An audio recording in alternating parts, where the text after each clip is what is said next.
I'm here with SlycemGaming, and we are back tonight. Going to be doing another set of our rankings here. Actually, finishing up part of our rankings. We stopped a little early last night. We're going through and looking at signature abilities. So when you're looking at that, it's important to know exactly what you're looking at and have a good grasp of it. So we kind of have reset that we didn't want to try to do too much in one night. We did 2 classes. And now we're getting ready to see if we can finish up. So, Star Wars guy, yo, what's up? Welcome. First one in the chat. Good seeing you, buddy. Hey, what's up, Taco Bell Gaming? Thanks and welcome. What's up, Mike? Good seeing you. So again, guys, we're going to be doing part 2 of our rankings for the signature ability. In the meantime, I'm going to go ahead and try to grind out a little couple things. So. Stray Cable says, hey, Slice, I like the new logo. Hey, if you like it, let me give a quick shout-out to Big Man Syndrome. He did it for me. He's an amazing guy. Him and Colossus 52, I think he goes by Venom 52 on Line App, do a lot of work for us. So we greatly appreciate those guys because I am not a graphics expert by any means. I'm horrible at it. So luckily I got those guys to help me out, and they're fantastic. What's up, Jose? Hey, Glock Princess says the party has arrived. Anytime Glock Princess is around, it's always good times. What's up, Brian? Good seeing you, man. Welcome, welcome. And again, we're going to kick it off, getting a couple things out of the way. I need to get into my Alliance quest. What's up, Star-Lord? Thanks for gracing us with your presence. Alright. I got Alliance War going on as well, but I've been kind of the cleanup guy, just cleaning up whichever routes are open. Near the end, so my half-health Wolverine thanks to a timeout while at work. Pretty frustrating.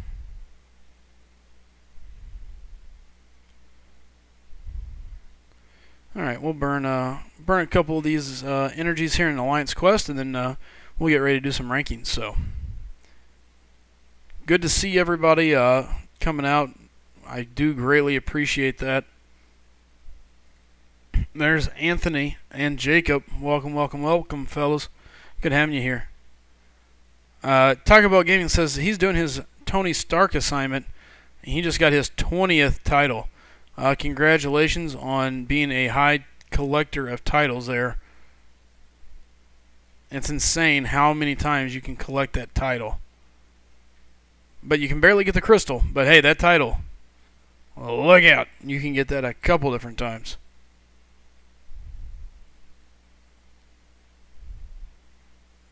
I'll tell you what else to look out for. Me not dodging things. This would be a good, I was going to say, this would be a good time for that regen to proc. Jeez. What the... Alright, whatever.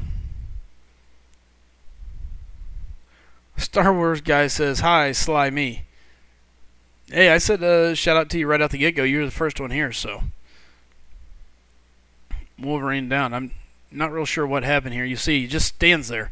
I was attacking, but he decided not to, so. What's up, Jacob Sigler? Good seeing you, man. Raven Knight says, Anthony, did you see Mr. LT is back? Let's go ahead and grab some of my guys and get the phone call rolling.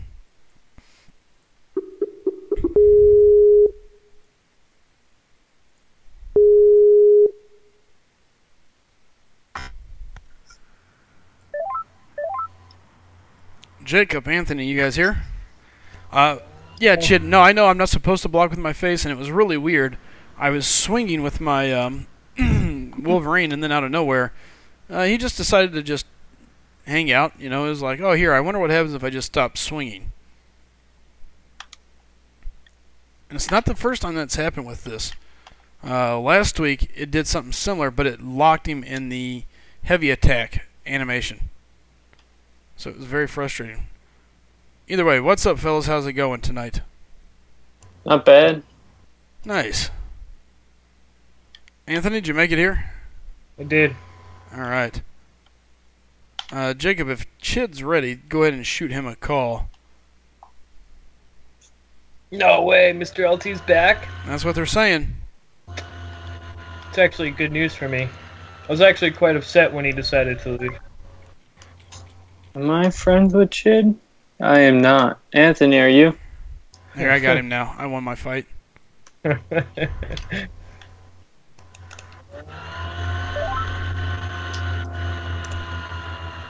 Anthony, is that your massive fan going off again? Sounds like we're getting ready to take off in a spaceship every time. Yeah, let me find a way to cool it down. Hold on. Oh, you're fine. It just always cracks me up. You can hear it. It's like we're getting ready to take off. It's too hot. I gotta cool it down. Plus, Yeah. I need to. All right, I'm gonna go get some ice packs real quick, and All right, we'll be right here. Yeah, I got some other stuff I gotta do real quick, but I will be back in like 2 minutes. All right, we'll be waiting on you. Welcome, Chid. I'm pretty sure I Hey, heard Willow. you. Hey, Willow, using my nickname. I like it. That's a special nickname too.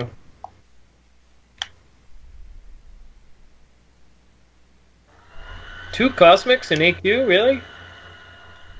Who, me? Yeah, Yeah, I do nothing but tech lines pretty much. fair enough. I do the tech lines too. Or let me put it this way, I have been doing the tech lines, and then today I jump in and somebody had taken my line that I normally do. Yeah, see, that's very. I don't like that. There should be assigned lines, assigned lanes, all 3 sections every day. It's just the randomness is bad. It's bad. You bring champs, and then people take your path, and then you're stuck on a poison lane with no poison immune champs. I mean, it's silly. Which for me, it hasn't been a big deal. It's the first time it's happened. Somebody else jumped in there, but Yeah. so be it. And you get in the constant repetitiveness of the same. Oh man, you got to bait that L1. Well, I normally do, but oh well. You know what I mean? Like the constant repetitiveness, it makes it so you know your lane. It makes it so you don't do that. Wow. No, I agree. Real quick here, Nick says there was another big van, or I think that's a big ban wave. 20 people in his alliance got banned today at about 1 p.m. Central. But yeah, they're not done. They weren't done the other day either. Ooh. They're not done, and they're not done now. Ooh, ultimate. Oh, go ahead, Jacob. Jacob, are we clear in AQ yet? What is going on, bro? I'm getting kind of frustrated with that. I hate being at 5 energy. Hate it. Ultimate Wall Crawler says, "Yo, Slice him. He duped his Archangel. Congratulations." Nick's group only got banned for 1 week. Star Wars guy is looking for an alliance. What's up, Refugee? He says, "Good evening and happy Nerf Brian Grant to you all." John Wright, welcome to see you again. Ultimate Wall Crawler duped his from his calendar crystal. How nice. So how would this affect the AQ cutoffs? I wonder. And it's going to hit it. I think even more, it's going to hit the arena again. Hopefully, because I plan to go for Vulture. Really? Yeah, just going to try it. What are you going to put up? I'm thinking 12 mil because I'm starting tomorrow. You're going to start tomorrow? Yeah. You're going to lose out 24 hours? Yeah, I've done it before. Chit is a arena grinding machine. Nah. Yeah, Jacob, Chit, I think what we're getting ready to see is probably a little bit of a shakeup there in a couple of these groups in the alliance. Can't say I'm not excited about it. Hopefully they shake the right people. I think they will. Ooh.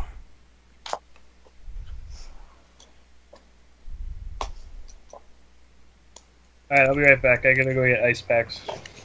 Alright. Yeah, he's from Refugee. That's what I'm thinking too. Like, does that mean T4CC will just be more available to people? Oh, no way. What, you lost? Yeah, I lost. Oh, man. I accidentally pushed his Iron 3. He hits me, and then after that, I get him stunned. I'm like 1 hit away from popping him dead. And it just couldn't land it. And I'm like in the midst of my animation to throw my special, and he throws this L3. Which is kind of bogus, but whatever. I'll still be fine. Oh, that regen came in. Yep. Well, that wasn't. Wait, why'd you charge heavy? You could have used the basic attacks. I couldn't get it off in time. I was trying. He was too close. I was like, maybe if I land a heavy here, I'm toasting, but it didn't work out. Oh well. I got Hyperion will be fine to finish the next two paths. Let's see what's up, Ellis. Good seeing you. Evie, welcome, welcome. Yeah, no, Star Wars. I totally got laid out by that L3. Stupid play on my part. I thought I could finish him off, and I just came up short. So, John Wright says, "Slice him. I'm working on Captain America World War II and a 3-star Vulture Arena." Nice. Oh wow. Oh wait, hold on just a minute. Just a minute. What? Huh. Hopefully we can get a hold of, here in a second I'll text Bulldog and I'll message Frojo and let's get to everybody here and hopefully we can get this thing rolling. Yep. So what happened was I miscalculated the glory we're getting from the milestones. So I was just thinking like, okay, I'll be able to rank 5 Memorial tomorrow once it ends. But I was wrong and I can actually buy the second T4 now and take him to 5.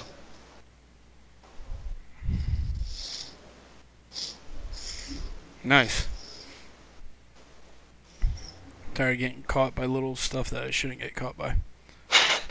Again. It wasn't too bad here, but still annoying enough. Oh yeah, no doubt. What do you think, Gwenpool or Mordell? Gwenpool. Yeah, but I want that 30k defense. And besides, I'm getting 5 again next week. So it's either one now, the other next week, or... Sure. Star Wars guy says, what's the best way to get Dormammu? Mike says, Slice him, hope your Wolvie and Thor get well soon. They're sidelined. My Wolvie shouldn't have lost him, but the one that upsets me more is the Thor. That was just bad play on my part. Playing on the iPad's the worst, but... And what, are we day 5? Is today day 5 of Alliance War? Or yes. Alliance Quest? Yes. Yeah, I should really be playing this on my phone, now that I think about it. Yep, switch. And the best way to get Dormammu is pray. Pray. Yeah. The good news is I've used up all that energy. Hyperion's a little over half health. He'll be safe to make it through the next tier, so... Alright. Whew. That'll dodge that bullet. I totally forgot today's day 5. Probably wouldn't have done any fights on the iPad. Oh well. Oops. Yeah, it happens. Hey, as long as I clear my lanes, they'll be clear. It True. won't be pretty, but they'll be cleared. Yeah, they can't say anything. Oh, you're there, but is your lane clear? Yes, so leave him alone. Exactly, so I need to get my verses going as well. Finished another part of the story quest up today. Oh, which one? I don't remember. Because I beat 5.5 today, and I'm just looking at the collector, like you're next. I need to get my verses in and get it going. Alright, let's see here if I can get... With your verses? Yeah, I need to dupe my Captain America. Oh, right. I used a gem on him. I was not waiting this long. I thought about that, but... Alright. I mean, the opportunity is here, so you do not want to use that gem. So yeah, go for the verses. Well, I figure if nothing else, I could use the battle chips, so... Alright. Let me see where Frojo's at. Oh, and we have a new face. Wow.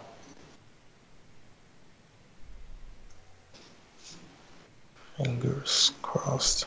Hey, what's up, Ozzy? Good to see you. Alright. As soon as Anthony's back, we'll get this thing rocking. Jacob Sigler says Mordo is great for the collector. Chid. He is? That's what Yes, sir. Ozzy, or Jacob Sigler says. It sounds like With Jacob his own Schaefer dark agrees. weapon. If he's a Duke, you take less damage. Yeah, You just can take block on the blockables. Or unblockables, you can block them if you dash back and hold Mhm. block. for 0.6 seconds or something like that. Yeah. Alright. Yeah, I forgot about his astral form too. So the collector cannot reduce his accuracy. Huh. Sounds like a lot of good stuff there for the good old Mordo versus the collector. Right? Hey, what's up, Brandon Miller? He says, haven't caught a live stream in a minute. How's it going? Brandon, we're just kind of settling in, getting ready to get things going. We're getting ready to start our rankings. We're looking at signature abilities. This is part 2. We're going to try to finish it up tonight. So, DMR News says, so you can block the unblockable. Cool. You know, I find a lot of ways to block a lot of things that aren't blockable. However, it tends to be with my face fairly often, which is highly discouraged. So, but it can be done. I mean, you just get that face out there, square it up nice and even, and after that, you know, you're blocking it. Just probably not with the best body parts.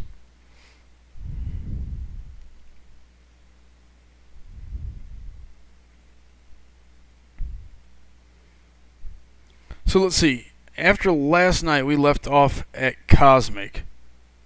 So we'll be starting there at Cosmic. I think I got everything set up, ready to go.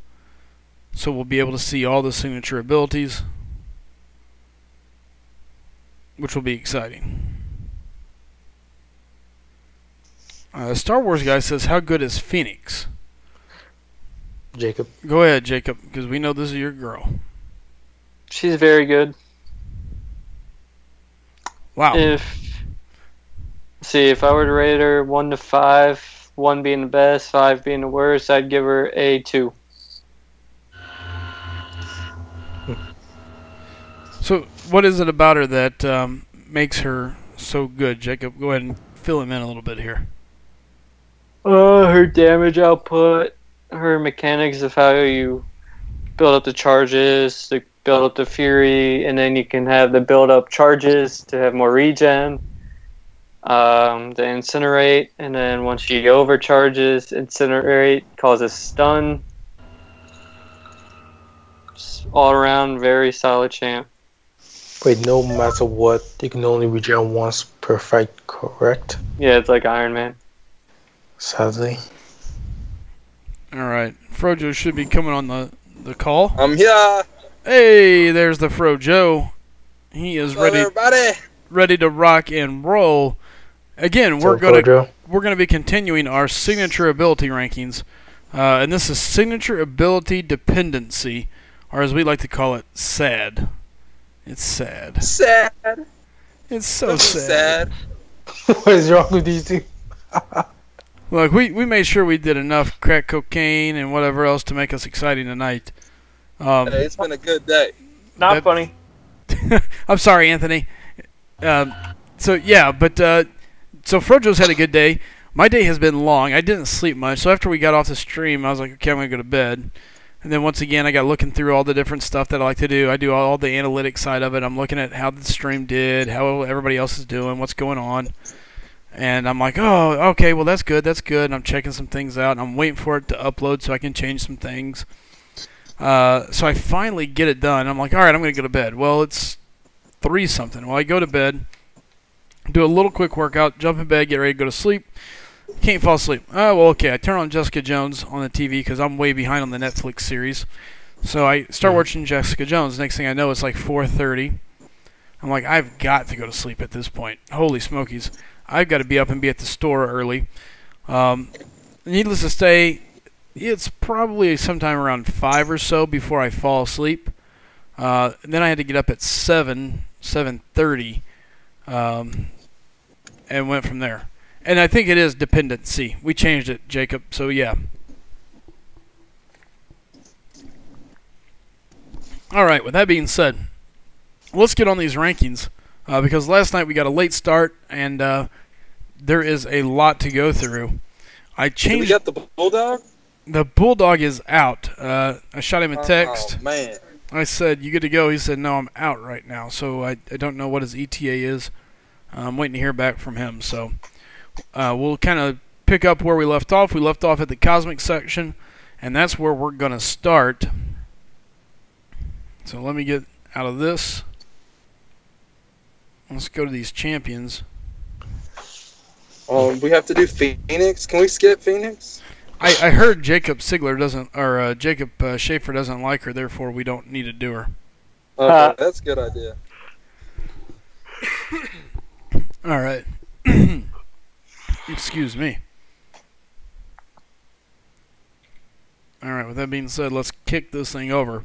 I'm hoping this new layout works okay. We're getting ready to find out. Let's see. We're going to do Angela.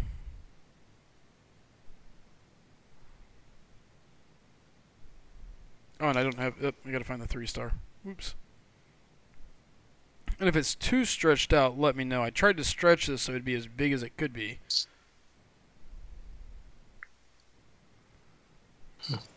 Alright. So we're going to be starting at the top here.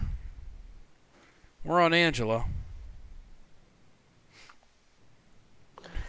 Angela has, as Angela enters combat, she gains greater and greater focus, allowing each buff to activate on her to reduce all nullify abilities chance to trigger against her by X%. At level 1, that's a 10% chance. So, if anybody has this down to a T, basically what, this reduces her chances to be nullified? Am I reading that correct?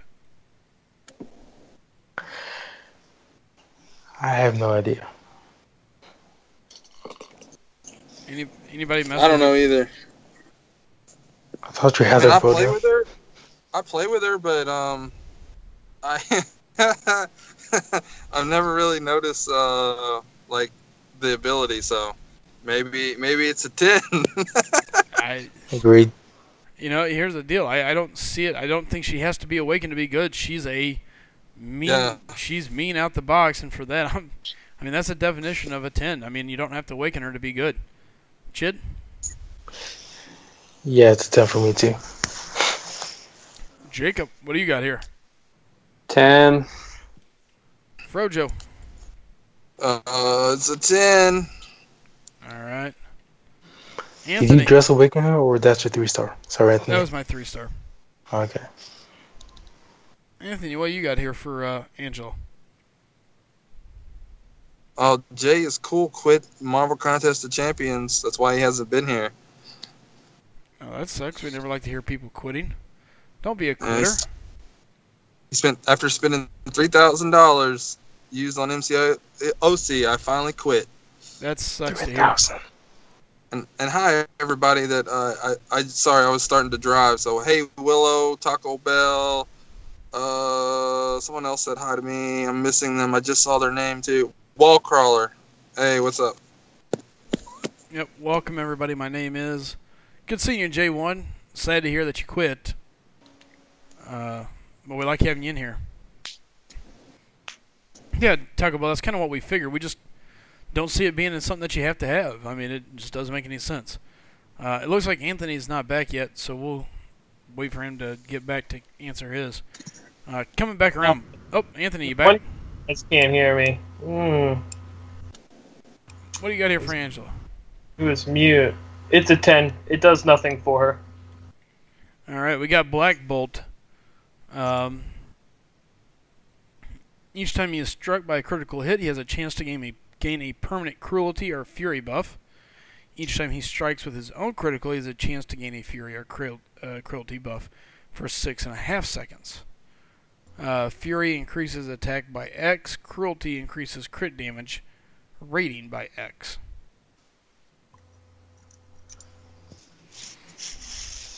Wait, who is this again? Black Bolt. It's a 7. It makes this champion very good. A lot of damage, good damage. Definitely a 7. All right. Frojo, what do you got here for Black Bolt? I give it a 9. It used to be a 10 before they changed it a little bit to where it's when he attacks as well. But it doesn't happen enough.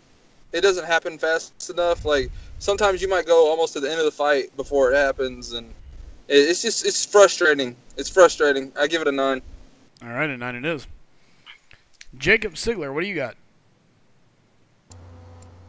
I'm Wrong sorry, Jacob. Jacob Schaefer, what do you got?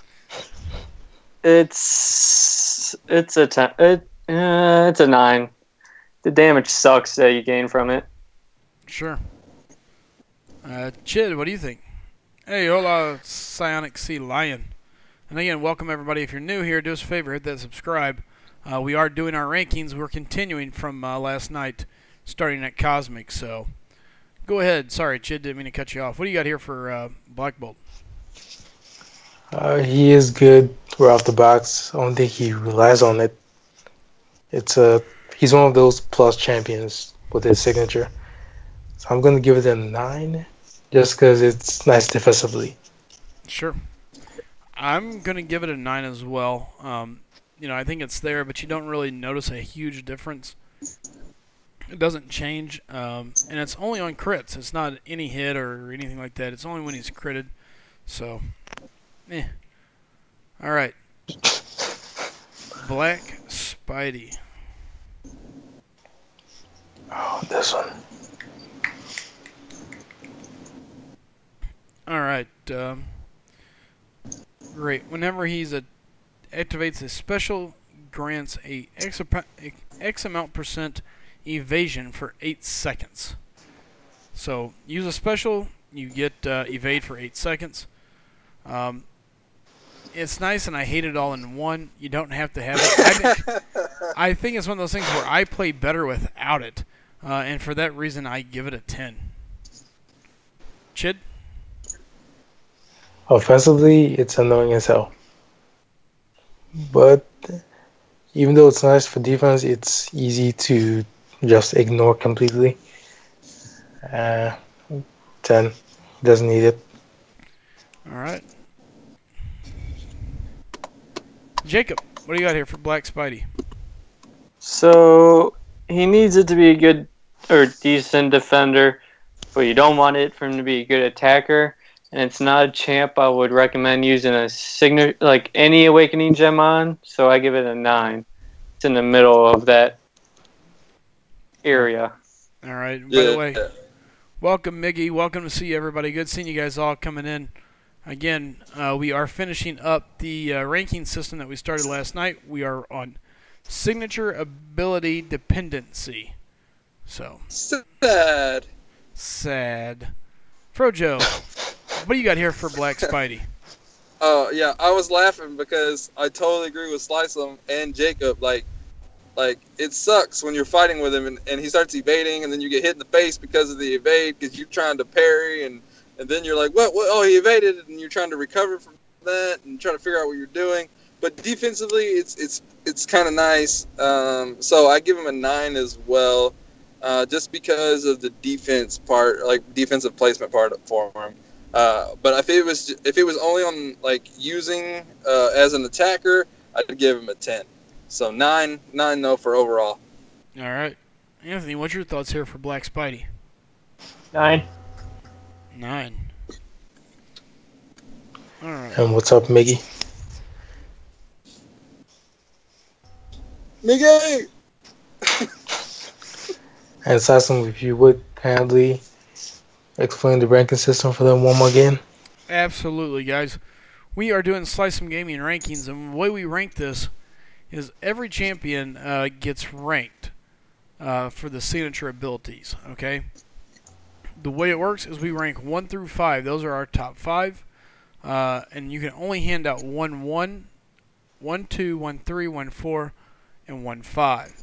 So 1 through 5 is the upper echelon of whatever we're ranking. After that, every champion gets ranked a 6 through a 10.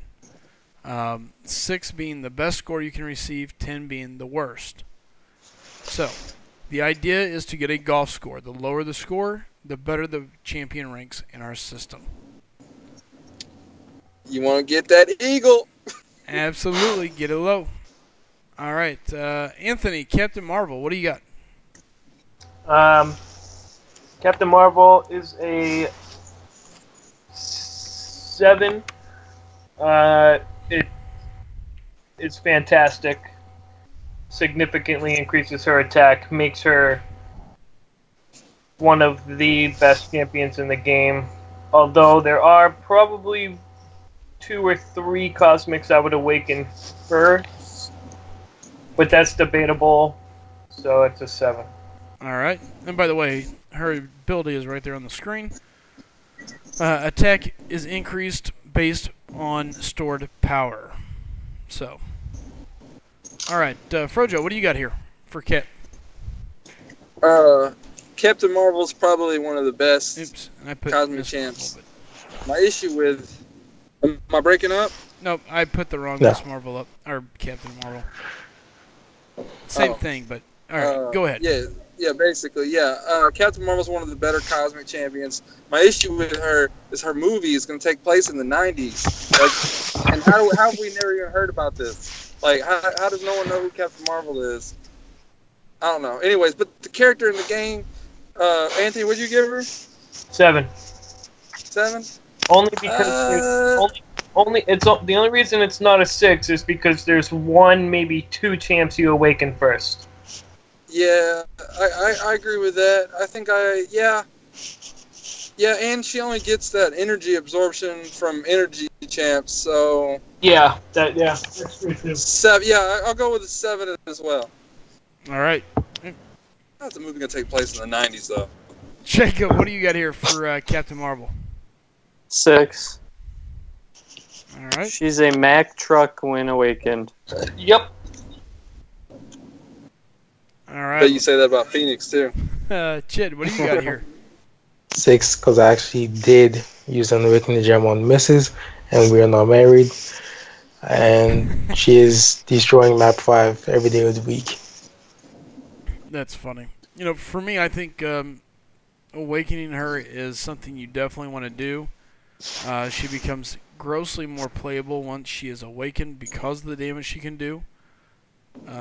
It changes a lot of stuff, so for that reason, I'm going to go ahead and give her a 6 as well. Yeah, she's a guaranteed Dormammu killer when she's awakened. All right. Next, we're going to have... we got the old Drax. So for Drax, every time he takes a Fury, he gets a 12% chance to increase the attack by X amount for 6 seconds. So, essentially, you can just continue to rack this up. It gets nasty. You want this guy awakened. Yeah, he's good when he's not awakened, but awakening him really throws out the damage from what I've seen. I'm going to give him a 7. Chid? I'm going to give him a 6, but he is almost as good on awakened, so it's a 7. Won't really want to use a gem on him. All right, so 7. Yeah, 7. Okay. Mhm. Jacob, what do you got here, bud? 7. All right, Frojo, Drax. Yeah, I'm gonna go with the crew here. I'm gonna go with a 7. Anthony. It's a 6. Ooh, One of my favorite champs in the game. At Sig, if him and Thor are both at Sig 20 in the same rank, Drax does more damage. It significantly makes him better, and I would awaken him before anybody in the cosmic class. interesting. All right, so 6 from Anthony. All right, Anthony, coming back around. Anybody? Yeah, anybody. I like him more than anybody. That's personal preference.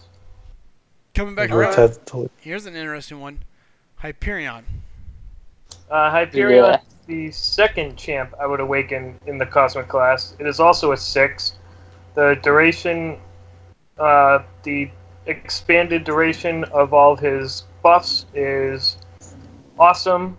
Furies last forever. All right. Him and Drax are 1 and 1A. Awaken either one, you can't miss. It's a 6 too. All right. Frojo, what do you got here for Hyperion? Well, I definitely agree that Hyperion is 1A. That is for sure. If anybody in the Cosmic class is that, it's Hyperion. So, a 6. All right, 6. Jacob, what do you got here for Hyperion? 8, in my personal opinion. Do not awaken him. Rank up or awaken Drax, Thor, either Marvel. Phoenix, yes. Sim. That's personal preference. He hates Hyperion, just so everyone knows. Not that you don't already know, but.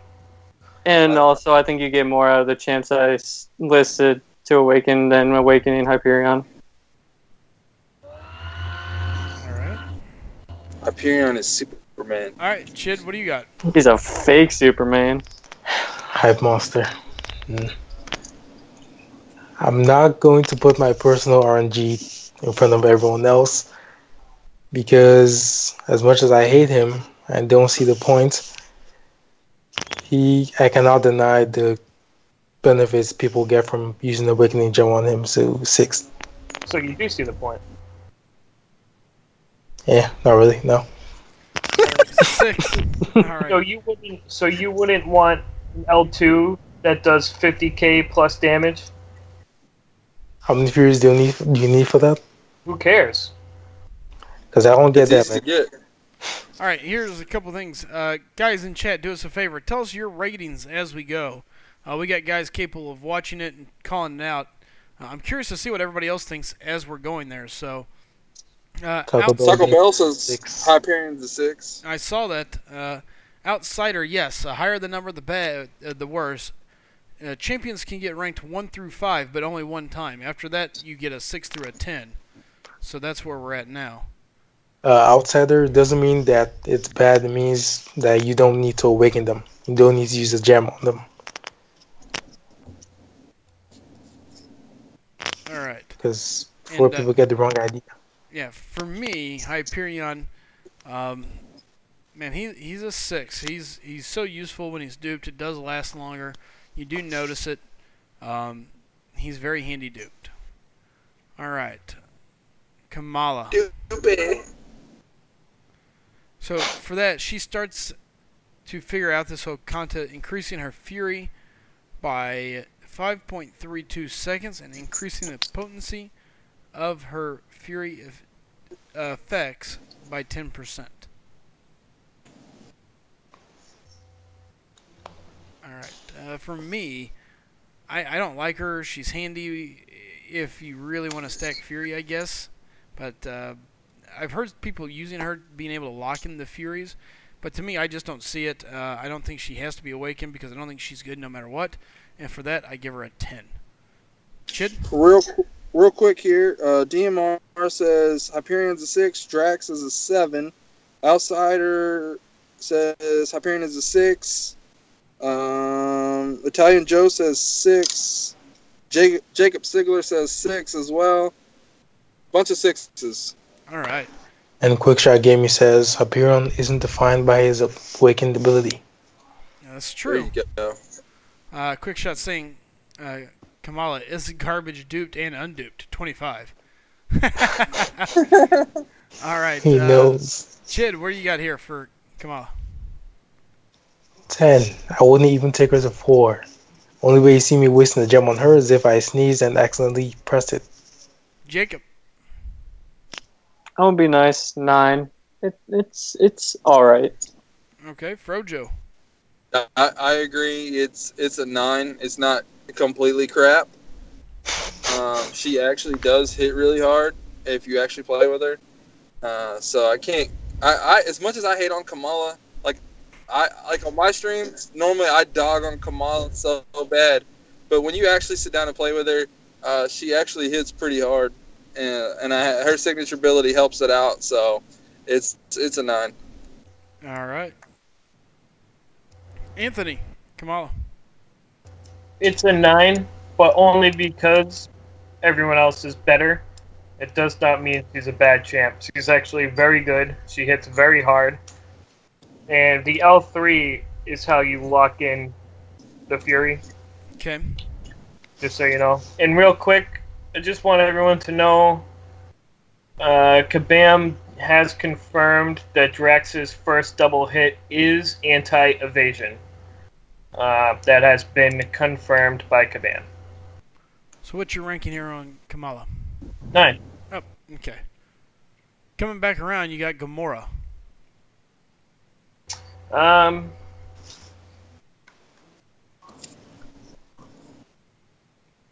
It's supposed to be good, but it's not because it only happens once per fight. But the damage output is pretty ridiculous. However, she's at the bottom of the cosmic class. It is a 9. All right. No, a 10. No, give it a 10. I don't like it because it procs once. All right, Frojo, what's your thoughts here on Gamora? It only procs once, but when it does proc, it basically kills you, unless it's a super long like ROL, LOL, AQ fight. They might live it.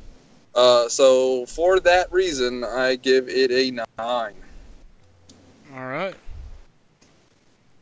Jacob. 9 as well. All right. Chit, what do you got? Yeah, it's definitely 9 because I've been playing her in the arena. Those fights don't last long. She's nice without it. It brings a little something extra to her, and that's about all it really comes to it. So, for that reason, it's a 9 in my books. All right, we got Groot,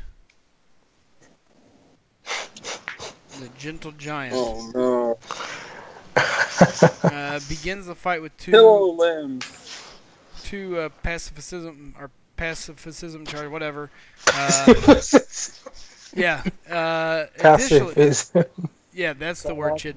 Additionally, each Fury stat gained from throwing off his gentle nature has a X% chance to activate a charge of resist physical, increasing his physical resistance by 222 each. I don't see it. I don't hardly notice it.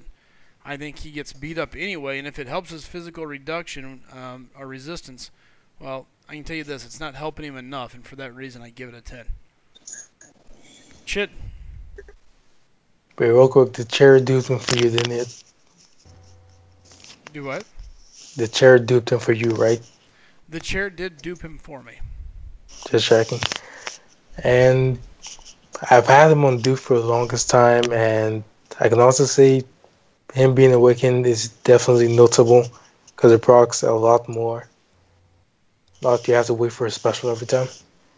And it's 8, honestly.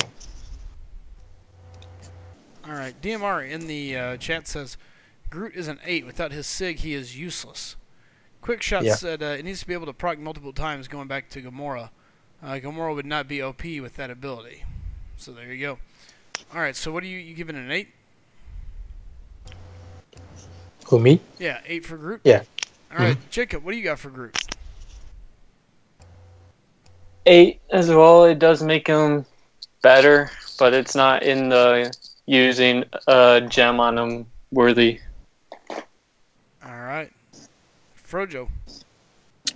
100% what Jacob said. Don't use a gem. Just wait until you finally dupe him, because you're not going to use him anyway. But his sick ability does help Groot, so it's got to be an 8. It's got to be. All Yep, right. pillow limbs. I've dubbed him Pillow Limbs, Italian Joe.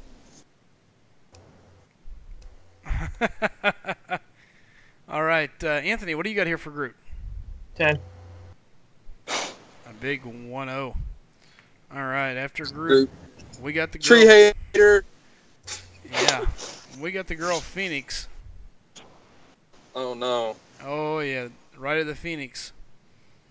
So whenever she would die, she immediately becomes invulnerable for 2 seconds, consumes all of her Phoenix Force charges, regaining X amount of health per charge. After which she gains 1 Phoenix Force charge. So she gains 1. So, what's your thoughts here, Anthony?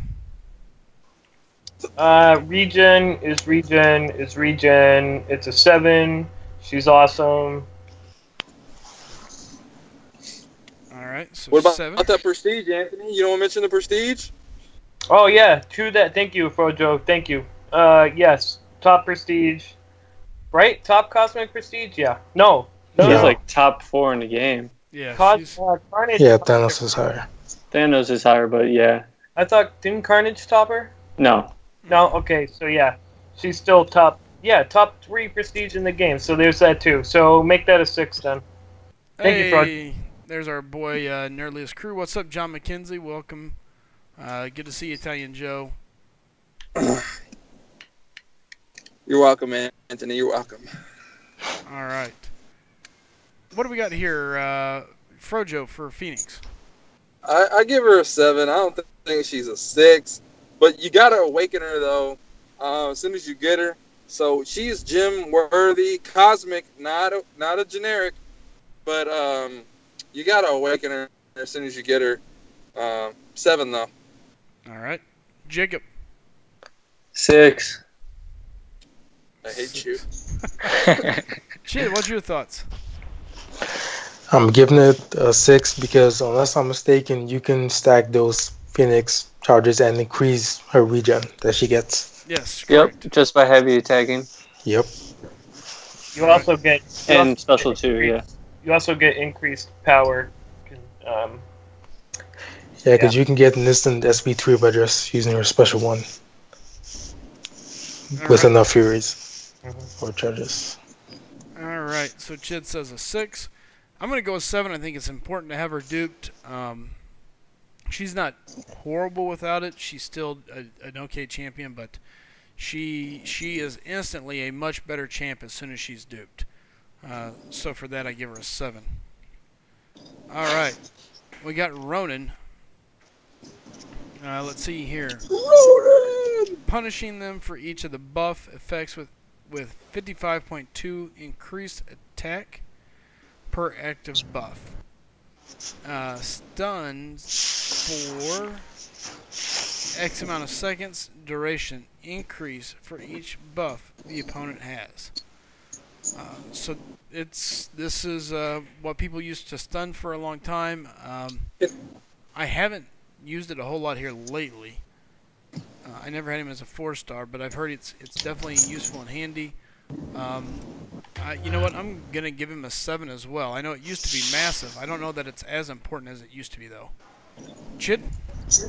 I just have to say why Kebam? Why? Is it because people don't have him? They couldn't beat Act 4 that way? Because I preferred the other one, and I don't really notice this new SIG. Okay. Yeah, it's a 9, honestly. 9, wow, okay. Jacob, what's your thoughts here on Ronan? It's a new SIG. Yeah. Chid.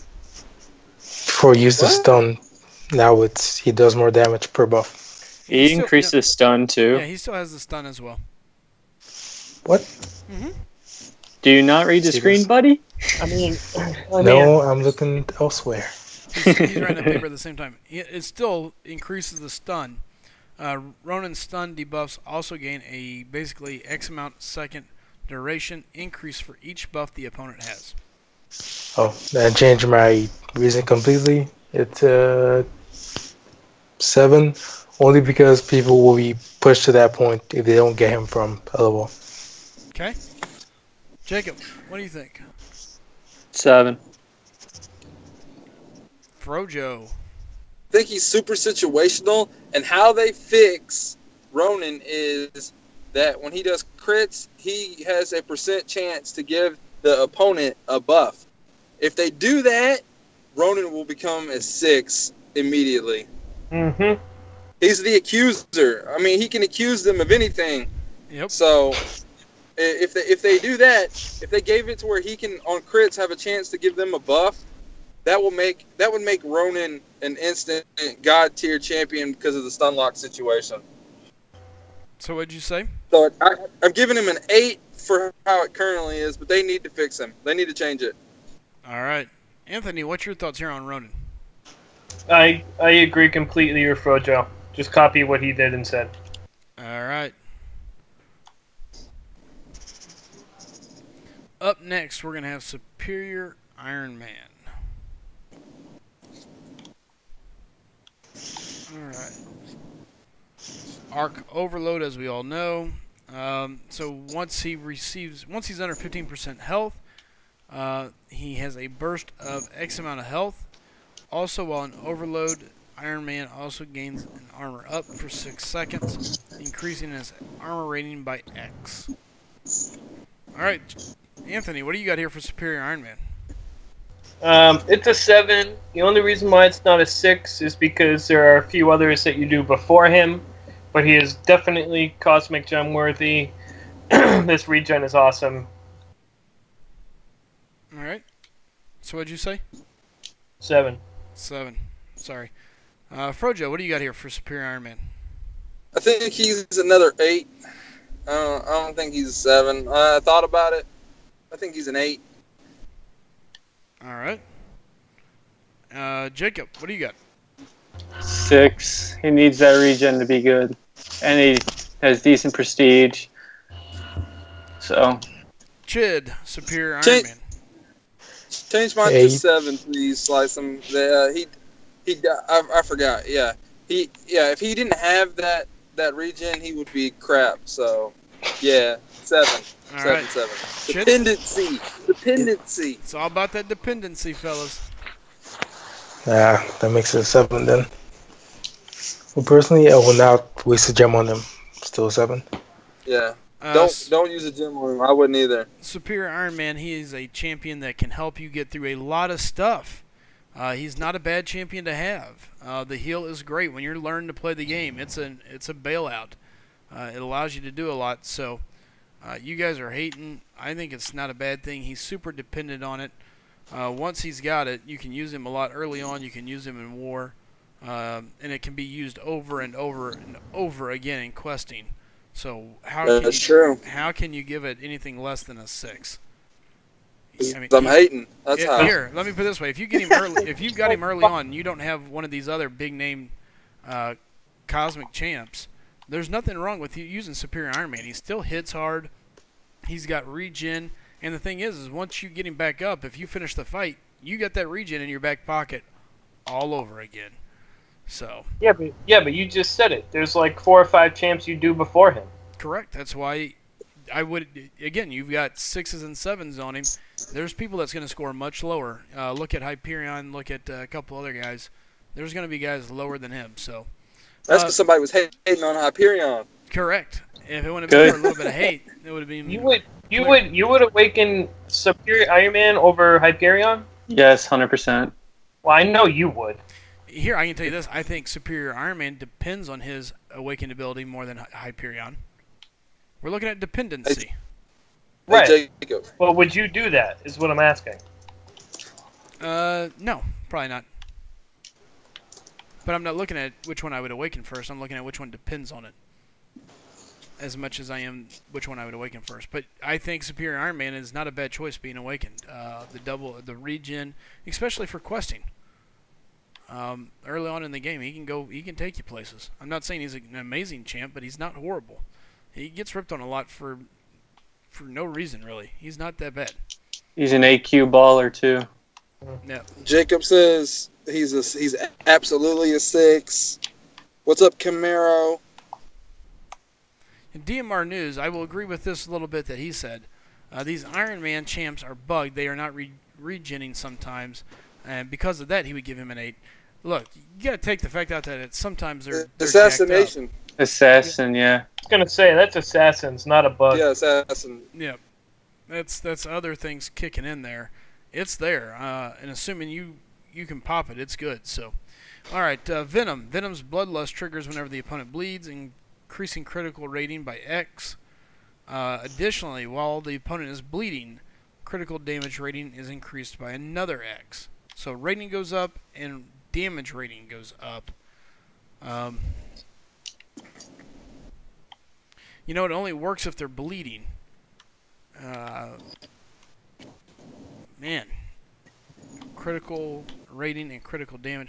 You know, I'm going to give him a 9. The fact is, bleeds are 100%. Do what?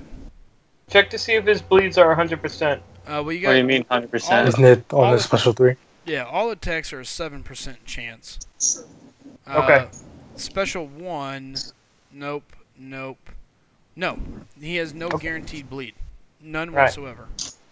He has a 7% chance, and for that reason, I definitely give it a 9. You know what? 7% chance. I'm going to even take it down to a 10. I don't think he has to be awakened. It's the buffs that you want on Venom. So, Chid, there you go. What's If up, it's a DJ sev- Boogie? Wait, if it's solo on his SP3, what is he doing all that time? It was not guaranteed. Couldn't tell you, but it's not a guaranteed bleed. It's a guaranteed buff, is what it is. I'll put personal blast aside. It's an 8 because if you put him on the bleed node, he tends to go to town. But I will not awaken him. Do not use a gem. Alright, so what are you saying? 8 for the answer. Jacob, what do you got here, bud? 10. Frojo. Venom is so fun to play against. He used to be an Alliance Quest boss, but his signature ability is garbage. It's a 10. It needs a rework. Venom needs a rework on everything in his repertoire. His moves are awesome looking. Everything that way. Venom looks awesome. Everything else is good, but signature and some of his abilities and what they could do needs reworked. Alright, so people are asking what's after Cosmic. After Cosmic, we got Tech, guys. Jack. The Tech. Alright, Anthony, what's your thoughts on Venom? If he had 100% bleeds, I would have ranked it higher, but he doesn't, so it's a 10. It's a 10. Alright. Gotta get to the spreadsheet. Whoops. Alright, Venom Pool. Anthony, come on back around, buddy. Venom Pool is significantly better than Venom, and a lot of fun to play. Very underrated. Oh, Can you read? Can you read the ability out loud for me? I'm sorry. Venom Pool. Every 6 seconds has a X% chance to access Deadpool's unique memory and grant him a random buff effect for a short time, even if he's never actually had that effect in the past. Okay. Maximum 5, right? It does not say. Doesn't I say. think you were thinking of Carnage. No max. No max. At least in the description. Correct. Mhm. Well, Carnage. Kabam Math. Correct. it's not. I want to say it's an 8. All right. What do you got here, Frojo? I agree, but I wouldn't use a gem on him. All right. Jacob. It's an 8.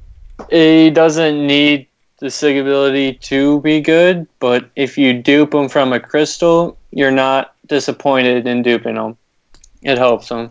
So what was your number? 8. Okay. What do you got, Chid? And Jacob said what I was going to say. And the same score too. All right. 8. Maybe I'll be the guy that brings us back to reality. He doesn't have to be duped to be good. His specials is what makes him good. The nom nom nom, the heals, all the random stuff that he does. Oh no. You don't have to have him duped. The duping is just, it's icing on the cake, and for that, he's not dependent on it. I give him a 9. Carnage. Ooh, luckily I got him as a 2-star here. Bloodlust. Alright, sight and smell of blood triggers bloodlust, granting X% increased power gain while the opponent is bleeding. The longer the opponent has been continuously bleeding, the greater the bonus, reaching a maximum after 20 seconds. Alright, so you get power gain if they're bleeding. Let's see. Maximum of 5 buffs. If the target is already bleeding, gains an 80% chance to bleed, dealing X amount of damage. Alright, so a heavy attack inflicts bleed. 100% chance. I can see where this would make him better. I think no matter what, he's still garbage. And if he's garbage no matter what, then he's not really dependent on it because he's still crappy. So with that being said, I'll give him a 9. Chid, what do you got?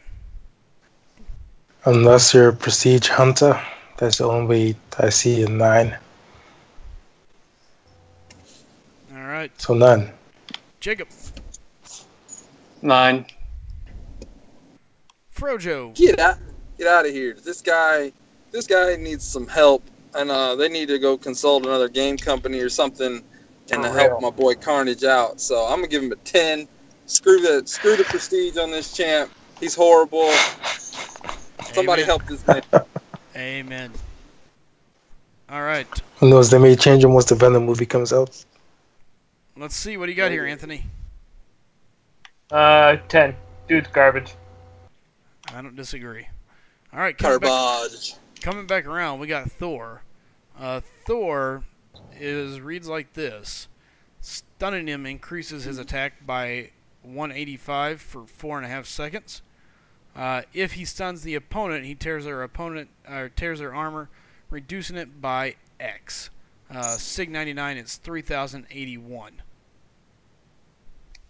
And it can only be stacked twice, even though it doesn't state it. Anthony, what do you got here for Thor? It's essential to his character. He's probably 3rd on my list, and he gets a 7. Wow. All right. Frojo, what do you think?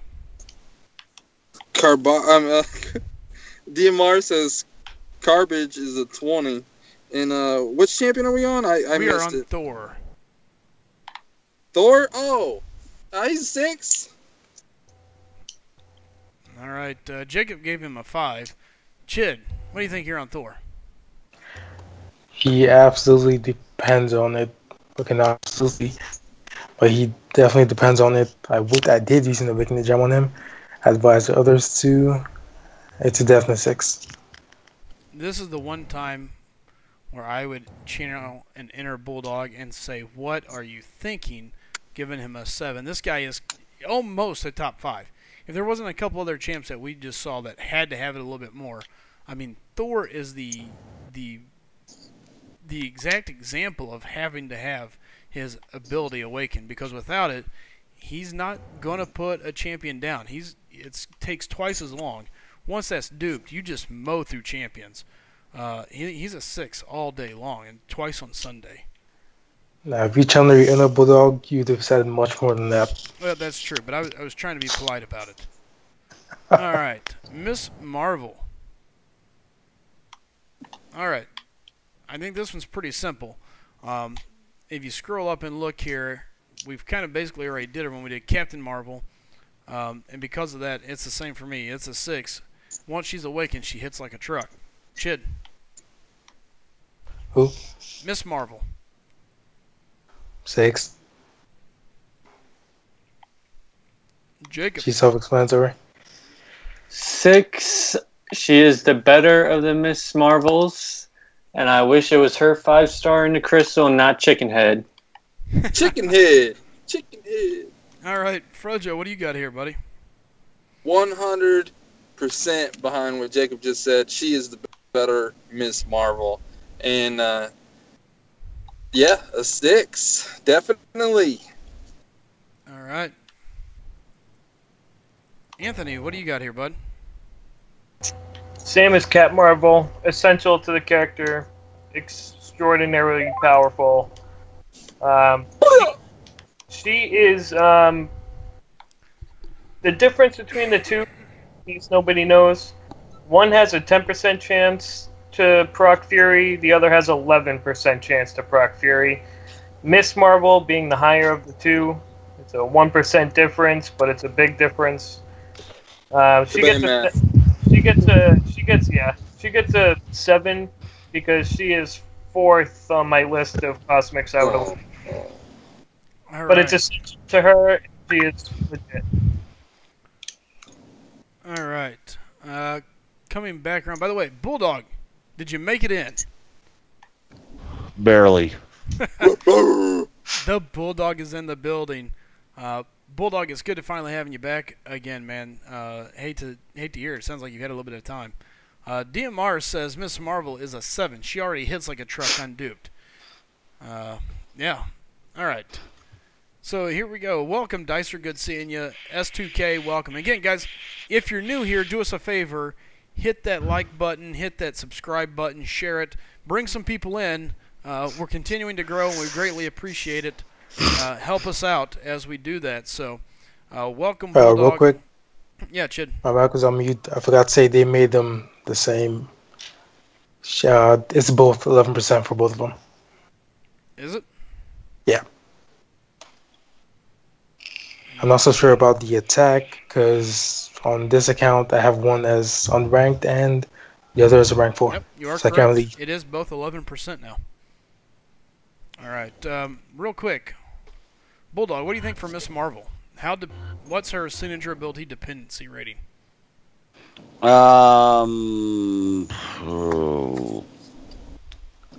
I'd say probably a 7. You know, she's definitely worth awakening. Especially for a 5-star. And I don't think. Yeah, 7. 7. All right, good deal. So, Bulldog, what I'm going to do is I'm going to keep moving forward, and then at the end we'll come back and fill in your missed points. Is that good? Yep, that's great. All right, good deal. All right, moving on down, we got King Groot. King Groot. I know nothing about him. Oh, That's here. the one champ I do not have in any form. Assume his Here I go. regen after Fury's expired. Let's see here. He gets a regen after every Fury that expires? Yeah, every time they drop off, he goes into cooldown, converting all Furies into regen, and it's a significant regen. Yeah, basically, Oh, wow. whenever King Groot falls into cooldown, he immediately begins to focus on rapidly repairing his cellular damage, granting him a regeneration buff and recovering X amount of health over the duration of the cooldown. I'll give him a 7. All right. That's pretty significant. Anthony, what's your thoughts here? It's a 7. It's essential. That regen is significant, and he's in AQ. He's very, very good in AQ. All right. Frojo, what do you got here? I used an awakening gem on him. Mine is only Sig 1. He is 7. It's nice. It is nice. And I also was gonna say though, his PI is really low. Even being awakened, he's like one of the lowest in the game. So don't be expecting anything great there. Interesting. Real quick, by the way, welcome everybody that's coming in, filtering in. If you're new, we greatly appreciate you stopping in. Shrub, good seeing you. Good morning. I know you're over on the other side of the good old world over there, but welcome and good morning. All right. Let's see. Continue on. Jacob, what do you got here for King Groot? 6. Interesting. Chid, what do you think here? He is a 6. That regen is really, really helpful. I would use the gem, honestly. You know, I only have him on a couple accounts. I've got him as a 3-star in this account. My backup account I pulled him as a 4-star, but not awakened. Anytime you have a regen that's going to be able to continue moving through, I think is a good thing. It's a must-have, and for that reason, I'm going to give it a 6. I would say without it, he's probably going to get trashed. He doesn't seem to hit hard, but being able to stay up in a fight, and he has a big health pool, so. Yeah, he has a tenacity type mechanic to him too. So there you go. All right. That finishes out the Cosmics. Talk About Gaming says, oh no, my mom woke up. Careful. Carlos says Iron Patriot. Camaro will look him up. Iron here in a few. Patriot. All right. So yeah. Yeah, I want to add one more thing. King Groot, he's one of my Alliance 4 defenders. So There's a getting lot of that regen all the time is pretty good for him. a lot of people using him. So, all right, we're getting ready to start into the techs. I need somebody to pull up Yondu because I don't have Yondu at all. It's very, very sadly. Yondu! I have a 3-star. That's I fine. don't have him either. Okay. Here, let me pull it up. Let's see. DMR says what did we say for Angela. Angela was a 10 across the board. Okay, Yondu's high octave vocal range gives him precise control over his Yaka arrows. Enemies activating the special attack suffer weakness for each debuff effect they're suffering from at the time of activation, reducing attack by X for 5 seconds. Oh. Y'all want me to go first on this one and tell you what it's like? So this sig ability doesn't read that good, but is essential and is absolutely amazing. When you stack bleeds and any debuff, he gets a weakness debuff. And what's the mastery that adds debuffs to the opponent? Resonate or another one. There's 2, I think. Inequity. No, I think it's inequity. Well, either one. One of them with that debuff, you can get the opponent's power. Attack so low that you are taking like literally 50 damage a hit. It is awesome. It is so effective. It is very, very, very nice for both having him on defense and on offense. You know what I mean? Like, if he's your defender, whoever they bring in to attack him is just going to do almost no damage and probably timeout in the higher tiers. And vice versa, if he's on your attack, you're just going to take... But he has to build up those buffs first, right? Yeah, but that's why it's leading through blocks is so effective, because you're always getting debuffs, and then you got the heal block, and then it's very, very, very effective. And I give it... Sounds like a user. I personally give it a 6. All right. Bulldog, you're over on that side of the spectrum over here. Go ahead and put your number in here. We'll work our way back across. 6. All right. Frojo, what do you got here for Yondu? I'm gonna give him an 8. How dare you? Jacob, what do you think for Yondu? I give it an 8 as well. I don't think it's that needed. I don't care for the weakness. Chid. I'm Mary Poppins, yo. I'll give him a 6, honestly. I have a gem waiting for him to come. Mary Poppins, y'all. Here's the thing. I think it's a safety valve, maybe. But for me, at the end of the day, you don't use Yondu for a weakness worry. You use Yondu for the bleed and the massive amount of bleed that he can do. And his heal block. Correct. So for that reason, I'll give him a 7. I can see where it's useful, but he's not dependent on it. You're using this guy whether he's awakened or not. You know what? Now that I say it that way, I'm going to give him an 8. Coming back around, Nebula. When Nebula is out of self-repair charges, she tries to recalibrate, blah, blah, blah. So essentially, she has a 30% chance to regain a charge every 10 seconds. That's at level 1. So essentially, it's like, think of it kind of like Ultron, except you have a chance to continue to regen and stack those back up to 2. So here's the thing. The problem is her self-repair is hard to activate. It is there. It is useful. And believe me, there's been matches before where I've been like, man, I wish she was awakened. Because it would have bailed me out of this heavy that I messed up on or whatever. But at the end of the day, you're not going to see it very often, and for that reason, I'm going to give her 8 as well. Chid? I don't think she necessarily relies on it. So I'm giving it an 8. Alright. Actually, no, it's 30%. But then again, you have to bad math. Well, that 30% is at level 1, so it's only going to go up. Yeah, still 8. All right, 8 it is. Jacob. 10. All right. I'm in. Real quick, DMR says Yondu is a 6. And someone said they hate Mary Poppins Riot. Chid. Oh, that's Chid. Oh. Chid, why are you commenting? Frodo, the cutoff for Captain America World War II the same as 3 million or 3.5? Yeah, I think it's going to still be down by the 3 million. Also, for someone that has a 5-star Nebula and she comes with 2 of those charges from her unawakened, and it from what I understand, it is hard to get another one of those back on her. So it's a 10, just like Jacob said, a 10. I don't think she needs to be awakened. She can still do what she does. She's still the best damage over time champion. I don't care what Anthony says. By far.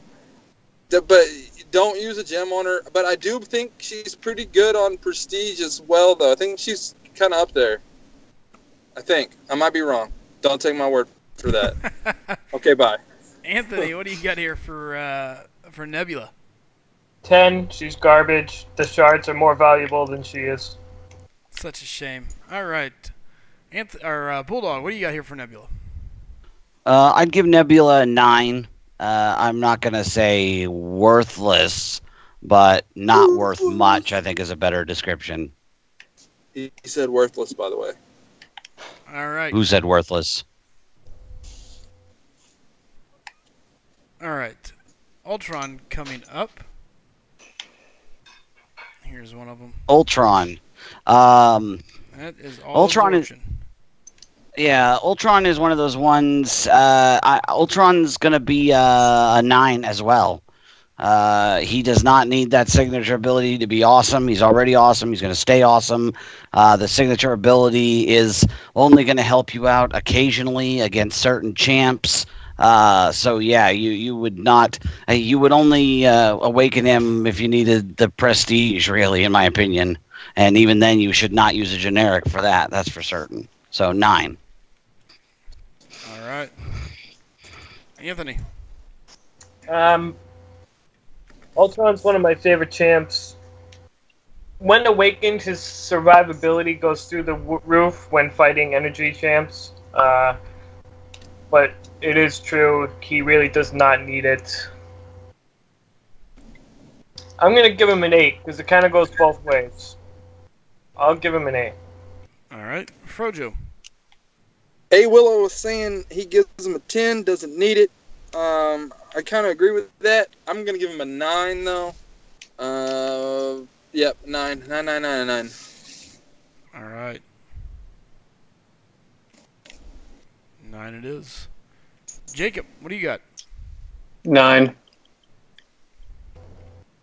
Chid. I'm going with 10. They nerfed that thing to the ground. All right. Did it change? I don't think it changed. Yeah, they Not enough to say what he just said. Who converts maybe the percentage of the damage into both power and health does not work against damage over time effects. So. I don't think it ever did. Yeah, I don't know. But I change mine to 9 because mine is 620 after all. For me, I think it's a 9. Doesn't have to be done. He's handy anyway. So what's Ultron Prime here, Jacob? That is, each armor reduces offensive ability accuracy by a certain percentage. What do you give him? An 8. All right. With that being said, I have no basis to go off of other than him. Based off what you're saying, it sounds like, look, it's going to help him out, but again, not a necessity. Chid, what do you think? It's only offensive, right? Yeah, so power gains, unstoppable, stuff like that. Regen. Regen is defensive, I think. I'll give him a 9. Doesn't look like he depends on it. But that's the only way you get him, so you kind of have to use a gem. All right. What do you think here, Frojo? Yeah, I think Jacob, honestly, he sounded in his voice like he wanted to say 9. So that's what I'm going to go with Jacob's true feelings here. A 9. All right. Anthony, what do you think? I know nothing about him. I don't have him. So I'm just gonna back my man Jacob and say an 8. Bulldog. Same, without any real basis of comparison. I kind of just gotta go with the crowd on this one. 9. A 9? Yeah. All right. Coming around to Kang. Don't have him. It is. He has the armor that increases in effectiveness the more power he has. So the more power he saves up, the better his armor rating is. Yeah, That's pretty good. and it's that's pretty permanent useful. armor. Really? Okay. Mine's Sig 15, and it's 1,795 at full bar. Wow. That explains a lot now. Yeah. That does explain a lot. Yeah, so I'm going to give him a 7. Can I jump in? Sure. What SIG is he, Jacob? 15. Yeah, that's a reason he hasn't put no SIGs on him. He don't need it. 10. Nah, it's because I have no tech gems. Hush it. I use a Awakening gem on him. That's funny. All right. Anthony, what's your thoughts on Kang? I'm with Frojo. It's a 10. That would mean nothing to me. Jacob, what do you put Kang at? An 8 as well, with Ultron. All right. Chid? He looks to be in the 9 club for me. So, what was that? I'm sorry, I missed it. 9. 9?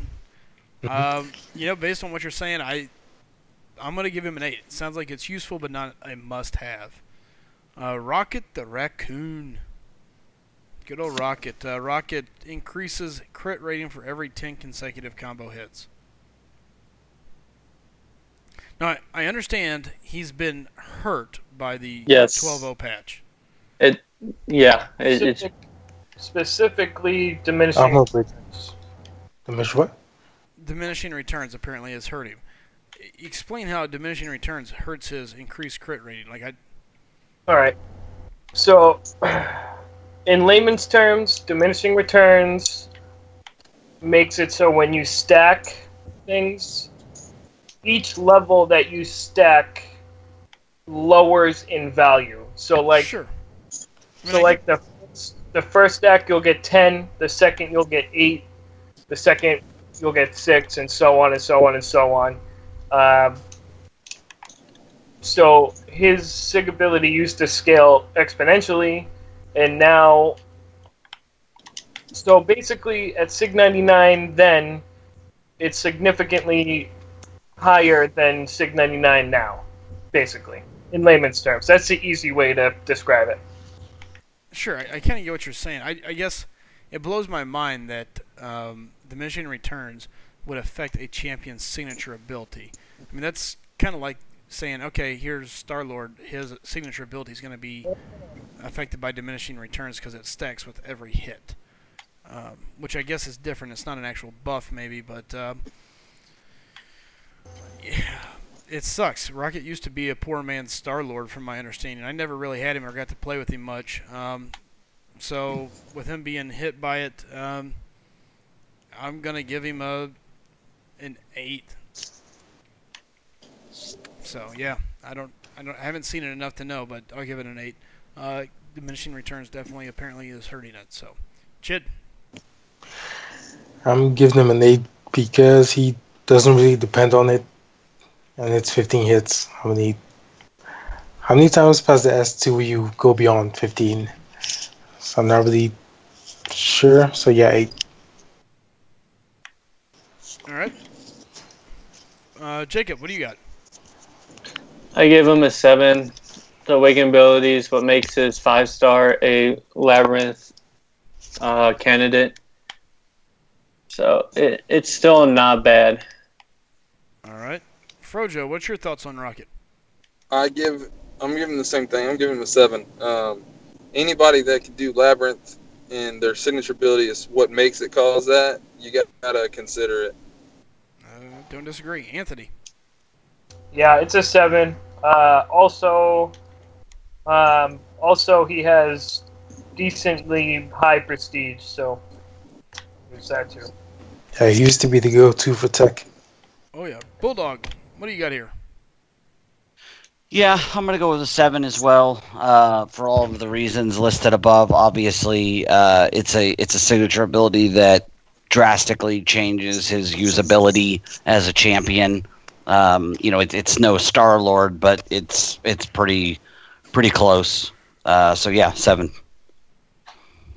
So I want to touch on Supersonic's comment in chat. He's just saying, why is Ultron Prime so bad? He is double immune, but he does poison instead of bleed, and in the game there are much more champs who are poison immune than bleed immune. Also, he does in regen. He is better than regular Ultron in every aspect of the game except regen. And we're not talking about the champions we're talking about signature abilities. Correct. Yeah. So just because he got hit by diminishing returns, Rocket, does not mean that he's still not good. I mean, before it was like ridiculous and kind of OP. Now it's just very good. Like it's still, it's still very good. I mean, it's not like they hit him to the point where you can't use him. So sure. Imagine a 5-star before they nerfed that with the diminishing returns. Yeah. And because of that, again, I never played with him. I was afraid the diminishing returns was hurting him more than it seemed. I will change mine to a 7. My fear was the diminishing returns. You guys are saying it's not as bad. So yeah, I'm there with a 7. And if he's an LOL because of his sig, there's no doubt about it. This guy depends on it, and that's what we're looking at is the dependency of it. So, I mean, it's relative. Like before, it was just ridiculous. Now it's good. So. It's a relative hit by diminishing returns. Again, it's one of those ones where you can't compare it to pre-12.0. You got to compare it to post-12.0 other champs. And compared to a lot of other champs, it's quite good. Is it as good as it was before 12? No, but that ship has sailed. All right. Hey, Sean Smith, good seeing you. He said he's going to head to bed. See you tomorrow streaming Slice 'em. Hey, sorry that you're heading out, man. Good seeing you, man. Jose says, what is diminishing returns? Diminishing returns is anything that minimizes the ability of the champ as it goes. It also masteries. It is the reason why the skill mastery is broken. Correct. So anything that gets less and less as you move forward. By the way, what's up, Gene? I missed you. Welcome to the chat. Again, guys, if I miss you in here, it's because I'm on the spreadsheet. My guys are watching the chat, responding to you guys. So give us any information that you want. The way to think about diminishing returns, I'll give you an example from economics. The law of diminishing returns in economics, one of the ways I had to describe it to me is, think about this.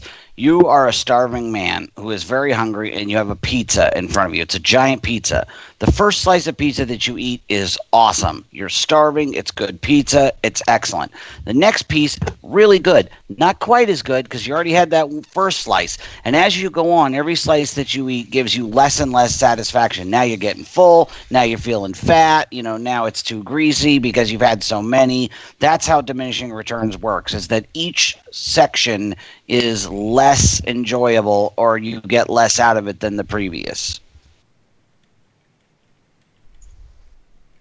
Absolutely. All right, let's keep moving around. Bulldog, we got Vision, Age of Ultron. Special attacks, 100% chance to disrupt a target, taking X% of their power as their own. So it's a power steal. Yeah, I'm going to give him a 7. He's one of those ones I'm giving him a 7. He is awesome unduped. He's great. I mean, he is a champ that is worth taking to 440 or even 550 unduped because of his sheer versatility. But once you get him duped, that signature that signature ability really enhances him because it allows you to fire it off more and more, because then instead of just burning it, you're burning it and stealing it. So I would put, if anybody wanted to use a generic on him, I wouldn't fault them depending on who else they had. I probably would only use a tech gem on him, but yeah, definitely a 7 in my book. All right. Anthony. It's a 7 because there's at least 2, if not 3 or 4 champs that would awaken before Vision. And it's also one of those abilities that you don't really need to go above 20 for effectiveness, because each level gives you such a minute percentage of steal. So in that case, he's one of those champs that you can awaken, throw a few sig stones in, and he's just as effective as if you got like 6 dupes on him. So for that, it's a 7. All right. Real quick, want to say congratulations, Dennis. He just beat the Maestro. Congratulations, man. Who? Dennis Haskins Jr. Oh no, who he beat who? Maestro. Okay. Maestro. Both of y'all say it so messed up. Frojo says It's it. Maestro. My goodness. How do you say it, Is that Frojo? Mastro. He says Mastro. Oh my lord, Maestro. Same things. All right. All Oh, right. well, Here we go. Let's keep moving. Oh, it's my turn. Frojo. AOU Vision is an 8. 8. All right. Jacob. The key word that Anthony said, minute. Fair Yeah, enough. it's actually kind of sad. I mean, you get like point of a percentage, like decimal points of a percentage increase. Decimal points, guys. Yeah. Decimal. It's kind of sad. All right. Jacob, what do you got here for Vision, Age of Ultron? 6. Oh, Without the awaken, he is just like regular OG unawakened. And once he gets that awakened ability, he becomes way better. forgot you liked that guy. All right, Chid, what do you got here for Vision AOU? I'll give him a 7 because I don't know if I'll necessarily use a gem. But yeah, he still benefits greatly from it. All right. Again, I don't know how much more easy this gets. Without being awakened, he is not a champ you're using. Once he's awakened, you don't have OG Vision, you're using this Vision. He's not that bad. He's still usable. He's stealing power. He can still fire. Oh, far from garbage. He's a 6 all day long. Just kidding. All day long. He's definitely worth using a gem on if you don't have OG Vision. If you're not going to throw the money down to get OG, Vision Age of Ultron is a very good substitute. The power still is handy, and you're not going to use him if he's not awakened. That's the pure definition of being dependent on a signature ability. He needs it to be good. Coming back around, we got OG Vision. Jacob, you did not rank him in your top 5. What would you give him? 6. All right. And About Bulldog, OG Vision. 6. Everything I said about AOU applies. Absolutely. Star-Lord, there we have it. He took the cake across the top, except for Frojo, who had some brain issues that morning or that night. So coming back around, we've got Howard, the Quack Attack. Let's take a look here at Howard. Mash all the buttons.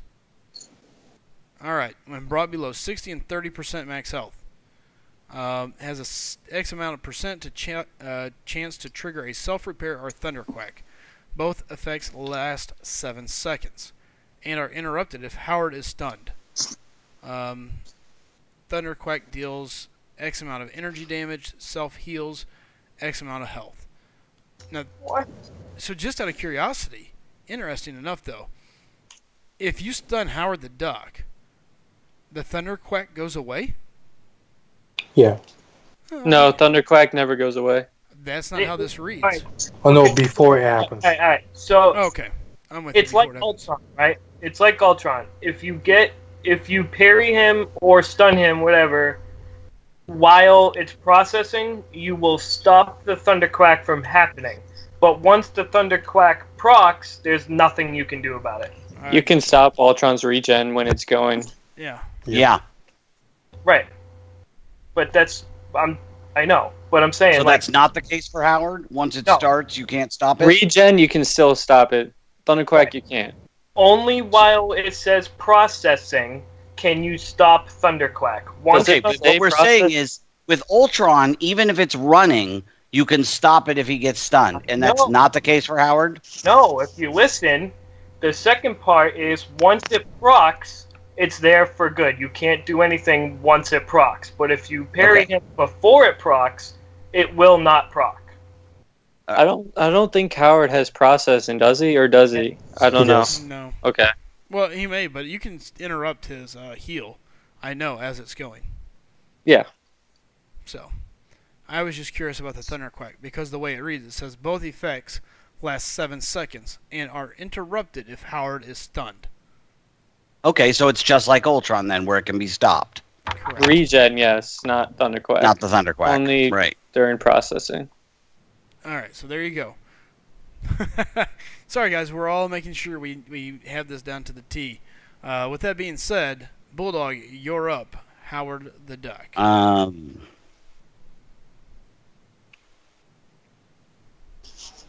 I'll give him an 8.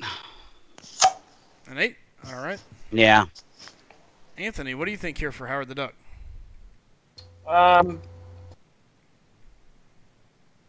It makes him significantly better and viable for Alliance War defense, Okay. and gives him regen. I'll be right back. And he's the second highest tech prestige. He was the highest until Spidey came out, right? So therefore it's a 7.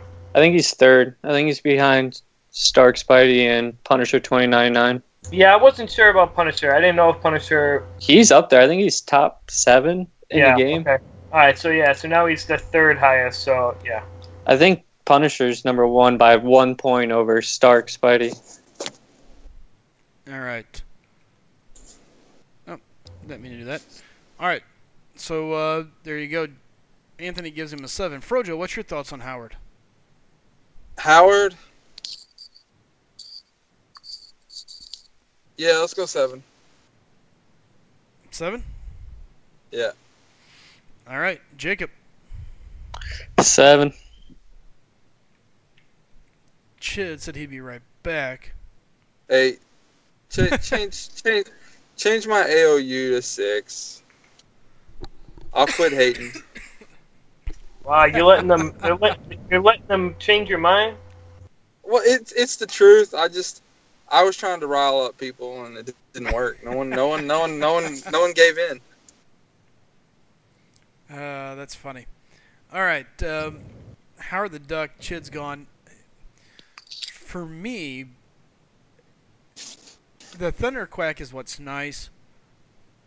The self-repair is handy. It makes him usable, but I don't think I'm rushing out there to awaken him, and for that I give him an 8. He's got other stuff out there that I can use that makes him viable. Being awakened helps, though. So I'll give him an 8. Chid, let us know when you're back. Silver Warrior coming up next. Alright, Silver Warrior, the Arc Shield. Let's see here. Starts him with 2 armor up charges at the start of the fight, increasing armor rating by X amount for 2 seconds.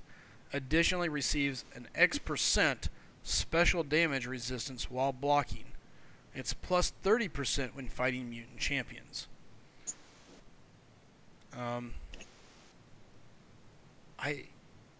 I don't think he has to be awakened to be good.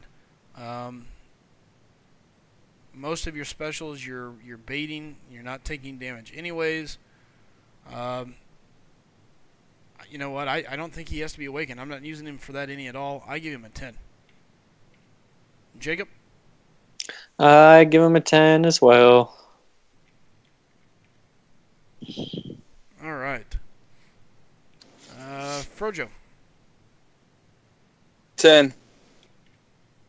Anthony, what's your thoughts here? 10. Bulldog. 10. All right. Sometimes we go fast. It really throws up the timing. Let's see here. Hulkbuster. Luckily, a lot of these are nearby. Iron Rage. Let's see here. Hulkbuster's armor rating is reinforced upon receiving damage, increasing up to X amount based on lost health. This is the perfect counter to Hulk's Rage. We really care? Oh, I'm sorry. Bulldog goes first. Bulldog, you're up. Go ahead.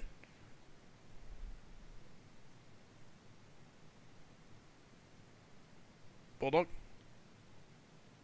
Can anybody hear me? Mine, at rank 21, mine is up to 2,823 based on lost health, armor reinforcement. So it is actually can be a significant armor ratings boost, which, obviously is why he was useful on, certain nodes in AW.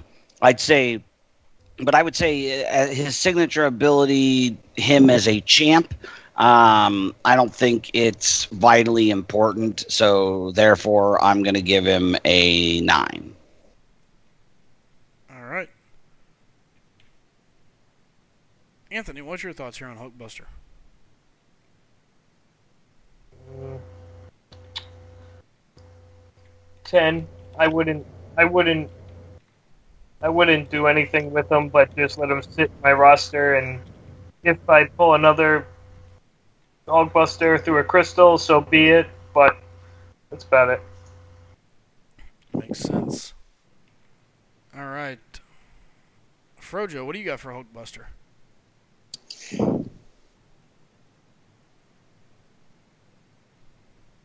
Frojo? All right, Jacob, what do you got for Hulkbuster? 10. All right. Chid, are you back?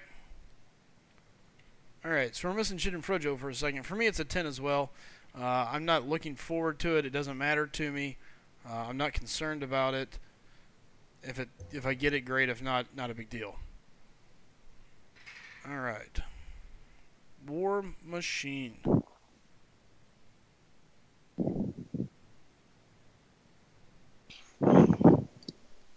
Alright, War Machine. Empty the clip, as we all know. Once the health drops below 20%, grants 12 stack of armor up, each increasing armor rating by X. These stacks are lost once he's struck. Also, 12 stacks of Fury, increasing attack by X. These stacks are lost as he lands attacks.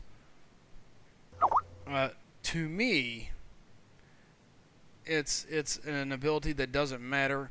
It's not a game changer. You're not going to have to worry about it. Sure, you can maybe get a little bit of boost from it, but again, I don't think it matters. It's at the end of the run, and there's no regen to it, so it doesn't matter. So to me, it's a 10. Chid, are you back? No. Jacob, what do you got here for War Machine? A 9. All right. And real quick in the chat, we got DMR saying Hulkbuster should have been a 7. He's listed as a tank. His SIG makes him the tank. By the way, I hate Hulkbuster. Trash, but he needs his SIG, so 7. Makes sense. I can see where you're going with that. Supersonic said he got wrecked by a 15k Hulkbuster on an all or nothing for war. Sure. Ryan M says the only thing he can help him with is the arena. Ouch. Frojo, are you back? Frojo is not back. All right, Anthony, what's your thoughts here on War Machine? It's a 9. All right. Bulldog, what are you thinking? Could you scroll the rankings down so people can see like what's currently going on? It is. It's still showing OG Vision as the bottom. Not on my screen. Yeah.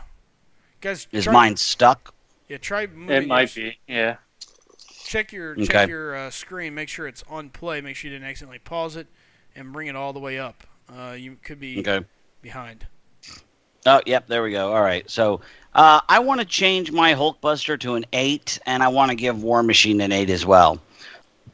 And I think with both of them, having the signature ability is necessary to them being even somewhat viable. I mean, they still kind of suck, but they're a lot better with their Sig ability awakened. So I want to put them both middle of the road. That's a really good point. It is. Interesting. You know, I think I would bump them up. Without their signature ability, they are complete garbage. I'll move them each up to 9 because without it, they are absolutely nothing. Yeah, because giving them a 10, you're basically saying that they are either, infinitely godlike and their Sig ability makes no difference, or you're saying that they are so absolutely junk that even having their signature ability, they are still absolute junk. And that's not really the case. They both have their uses if you can awaken them. That's a good point. Very good point, Bulldog. Thank you for pointing that out. Let's move on to Iron Man. Real quick, what's up, Steven? Good seeing you. Let's see iMac in here as well. He says, just a quick in and out, but thought I'd say, hey, guys, Bulldog, Thor, and AOU both still suck. And I think he ran away. Thanks, iMac. What's up, Chris? Good seeing you, buddy. Yeah, guys, if you're having problems seeing the rankings, just scroll your bar all the way over or refresh the page. Yeah, that was like a Christopher Cross type comment, like, hey, Bulldog, Thornail, you still suck. And then he's gone. Just like running by, screaming through the window. All right, let's keep rolling here. Bulldog, we're on Iron Man. He's a 6. Yeah, 15%. Same thing as Superior Iron Man. Gets health, also gains armor. Bulldog huge difference. The champion is utterly useless without and has a very, very good use, especially for newer players. I mean, when I was, when my rating was 50 to 150K, I thought Iron Man was going to be my #1 guy for the rest of my life. I mean, that guy just saved my bacon so much. Yeah, it's definitely a 6. All right. What's up, Justin Elliott? Welcome to the chat. And again, guys, if any of you guys are new, do us a favor, hit that subscribe button. We're pushing towards 1,000, currently sitting at 675 as of today, and last I checked. So help us out, hit that subscribe button, hit the like button, share it, bring some people in, let them know what we're doing, as we are currently ranking champions based on their signature ability dependency. So welcome back, DJ Boogie. Let's see here. Anthony, what do you got for Iron Man? I completely agree with Bulldog. Basically hit that on the head. Although the only difference is I wouldn't give it a 6, I would give it a 7, only because there are few techs I would rank up before him. But everything from the Bulldog said is completely accurate. Absolutely. Frojo, are you back? Frojo seems to still be missing. All right, Jacob, what do you got here, bud? 6. There is a reason why people use this rank 4 or 5-star for map 6. And it's his regen. Without it, he is nothing. Sure. Supersonic said that same thing. 6 for Iron Man. People use high rank Superior Iron Man on map 5, maybe 6 on degen node because the regen is that strong. So yeah, welcome, Mank. Good to see you, buddy. Chid, are you back? Yes. All right, we're on Iron Man, bud. What do you got for Iron Man?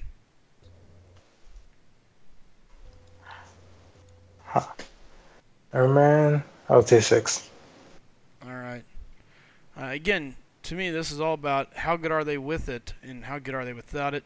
You got to have him duped. There's just no way around it. It's a 6. Once he's duped, he's so useful. He can do so many other things, and that can really bail you out. All right, Iron Patriot. Here, real quick, War Machine for you, Chid. War Machine. Offensively? Huh. I don't know because my health doesn't get that low when I use them. Defensively, overall, I'll give him a 7. Okay. Hulkbuster. 7 too. Yeah, 7. All right. Real quick, I wanted to say, hearing Jacob talk about Iron Man, the way he said it made me think of like Full Metal Jacket, you know, where this is my rifle, and it's like, this is my regen. There are many like it, but this one is mine. Without my regen, I am nothing. Without me, my regen is nothing. So true. Let's see here. You got Civil Warrior, Chid. This is brutal. Because it starts off with 4, 8. 8? Mm-hmm. It starts out with 2, not 4. Oh, yeah, it's SP1 that gives them. Yep. So 8 still? Mm-hmm. All right. And Howard the Duck. Howard. That is the regen and the thunder or the thunder Howard quack. the Duck. Honestly, I like the Duck. I will give him a 6. Good boy. Doesn't necessarily need it, but it definitely helps. All right. Here we go. Iron Patriot. Guys, I think this is the first time we're going to allow it because it is very much the truth. You can actually rank this one all the way up to 20 because that's where it belongs. 10 doesn't do it justice. It's garbage. It's horrible. He's not dependent on it at all. I hate it. I think it's horrible. 10. He's the only one that you can say he's godlike without his ability. He's garbage no matter what, but there you go. It doesn't help him, I can tell you that. It's just a suicide mission. Did you just say he's God mode without it? He said Yes. he said it's like he's God mode without it. In other words, that's just how bad it is. You pray that you never get it. Yes. Did you just use God mode in the same sentence as Iron Patriot? He's making a comparison. So in comparison to how bad his signature ability is, he's godlike before you get it. I guess. All right. So, Chid, I'm going to assume a 10? Yes. Oh, Jacob? yes. Jacob Schaefer. Unmute Mike.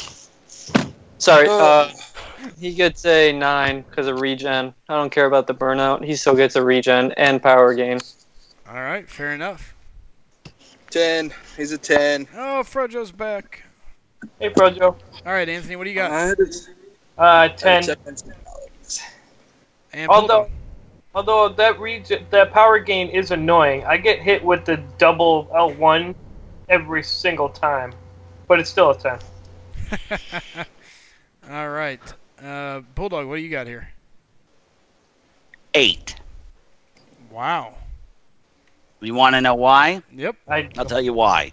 Because he gets the regen, he gets the power gain. Yes, it's basically like a suicide belt in a way.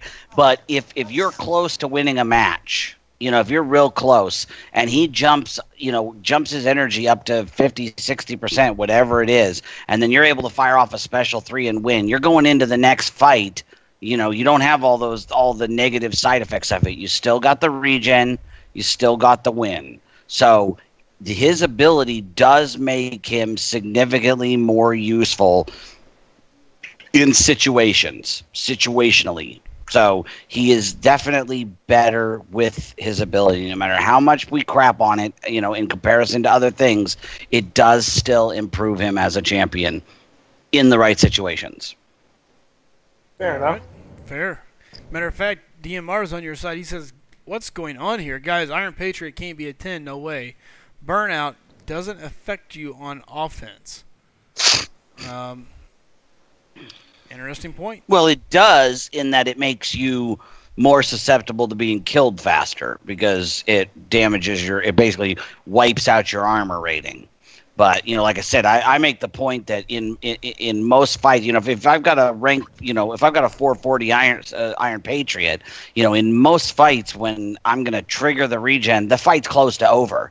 And that power gain and the regen could help me out significantly to win the fight right then and there. And then I'm going into the next fight with 50% health. Yeah, DMR says, add Bulldog or not. 100% with you on the IP. Welcome back, Ultimate Wall Crawler. And again, guys, if any of you guys are new here, I know I see a couple new faces. Sorry I missed you on a shout-out, but welcome. Do us a favor, hit that subscribe button, then hit the like button, and then it'll give you a little deal you can share. Go ahead and share it. Mike's got a point. He says it does affect you offensively because you can no longer stun. So if you're not good at intercepting, you could be right back in that boat where you're kind of in a little bit of a bad spot. So, all right. That takes care of the text. Oh, wait, Frojo, let's get you caught up. Yeah. Hulk Buster. What's his real quick? As he takes damage, he gains armor, basically.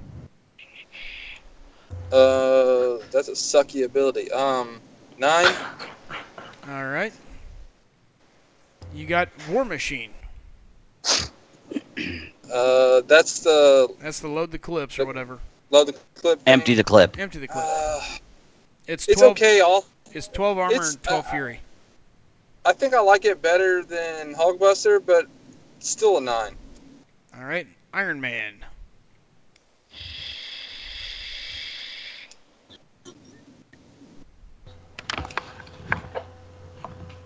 Did you hear me, Frojo? Iron Man, 7. All right. Anthony says BRBB coffee and butt break. There's like so many things wrong with that statement. I was thinking it, but I didn't go there. All right. So we're going to give Anthony a chance to come back. We're going to go ahead and keep moving forward. Go ahead. Real quick, welcome DJ Boogie, welcome Genesect. DJ Boogie, we are doing our rating system. Right now we're doing signature ability dependency, how dependent a champion is on their signature ability to be viable for use. So champion, we ranked our top 5, and now we're ranking everybody else 6 through 10. 6 is basically like, could have maybe made the top 5, 10 being don't waste your time because it doesn't make a difference. Yeah, sorry I had to run off. I had to save some dogs, put them back in their house. Our hero. Yeah, there were some Labrador dogs laying in the driveway of this house, and they wouldn't answer the door, and they wouldn't answer the phones, so I just put them back in the garage and closed the garage door myself. Well, look at you, you good Samaritan, you. That reminds me a little... I'm alive. Oh, go ahead. What's that? I said they didn't bite me. I didn't get any super dog powers or anything, unfortunately. So. A little bit later, I'll read you guys. My wife ordered this thing called the Bulldog Rules. It's the rules for owning a bulldog. It's pretty funny. I'll read it for you when we're done. All right. Well, let's go ahead and get moving again here. Moving on into science. We got Captain America. The red, white, and the blue. Last stand.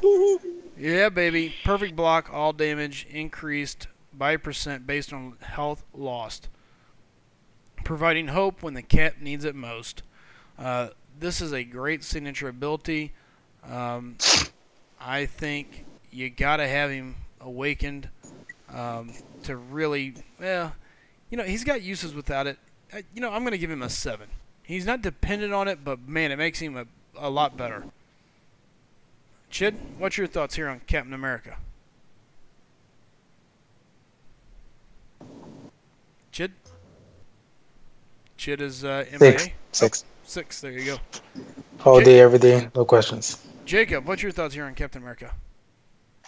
6. If I'm ever lucky enough to pull his 5-star, I will awaken it. All right. let's hear from you, Frojo. He's a 6. Nice. All right, My first 550. Anthony hasn't made it back. Bulldog.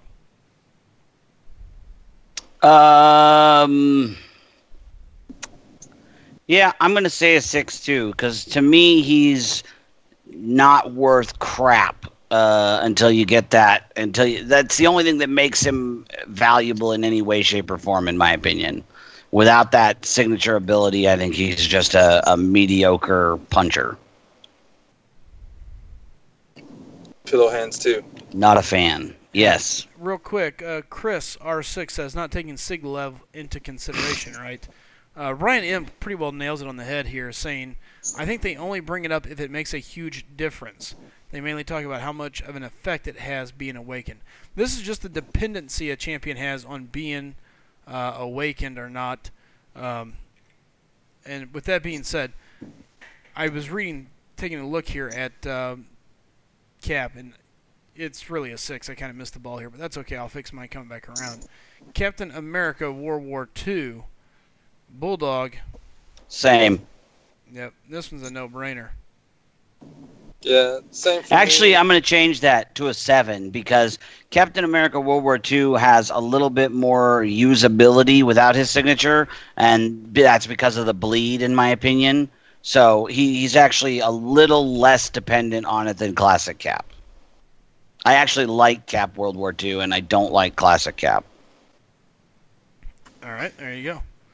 I agree with what Bulldog's saying, but I still give him a 6. All right.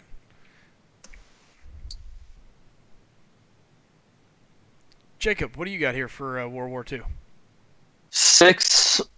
I think World War II has less base block proficiency than Cap OG, so I think he needs his signature ability more. Did you say which one has less? World War World II War has II. less base That's what I thought as block well. percentage. All right. Chid, what do you think here for World War II? Yep, World War II is definitely a 6. If he's not awakened, you definitely notice it, Give me one. without a doubt. My 30th 550. All right. So what did you say, Chid? Sorry, I was copying that. 6. All right. So here's the thing. For me, I enjoy Captain America because of the stuns and the control. I think he's usable even when he's not awakened, though it drastically improves him. World War II, he has that bleed, so you can't really control the fight. So yeah, for me, it's definitely a 6. I think the buff aspect of it is what makes it drastically different. All right, moving on to Quake. I'm going to shake, rattle, and roll.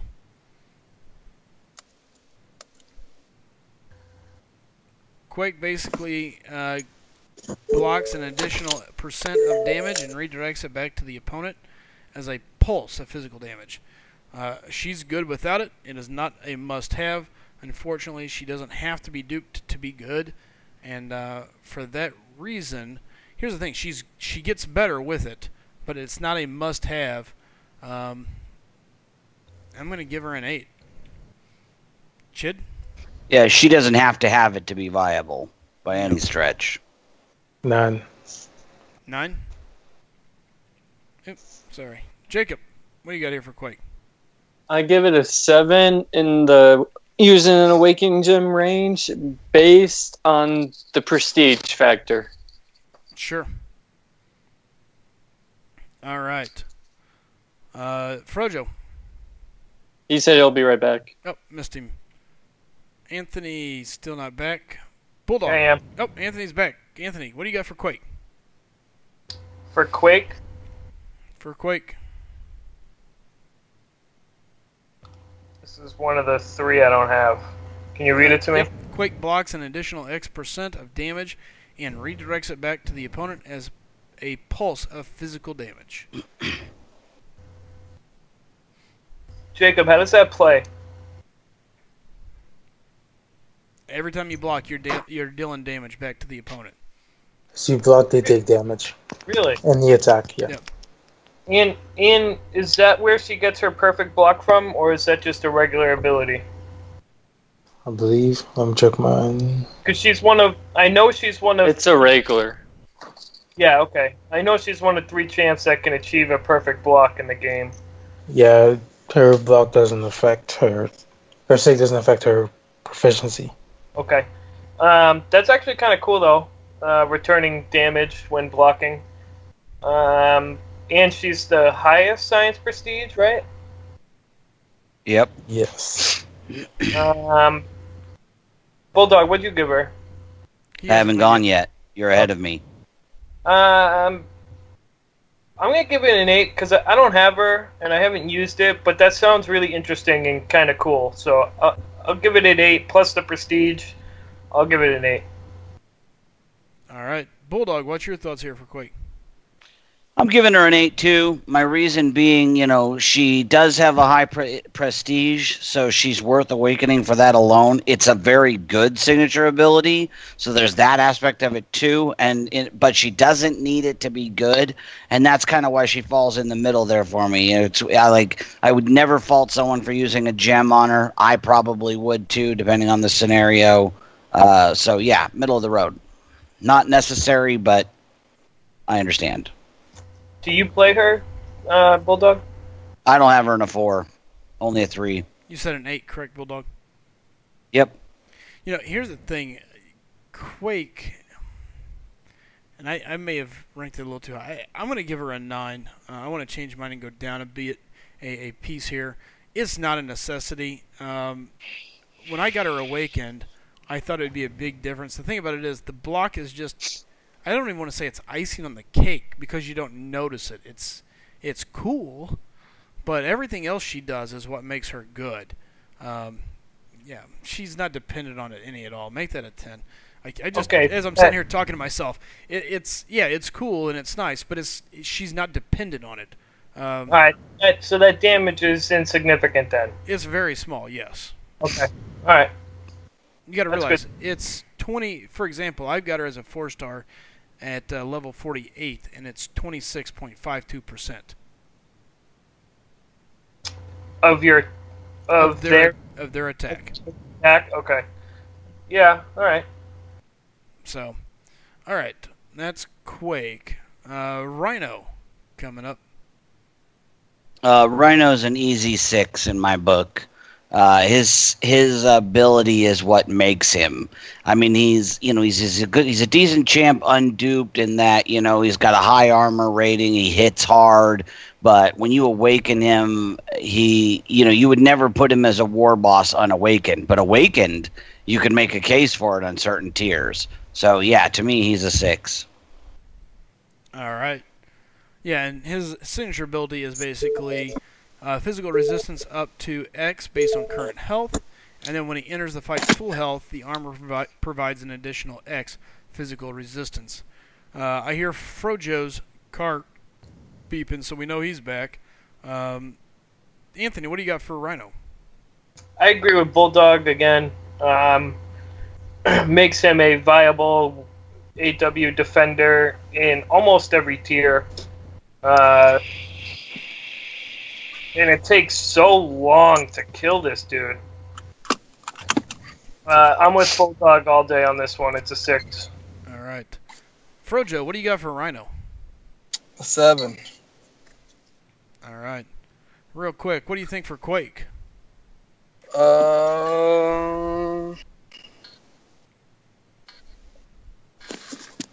Quake.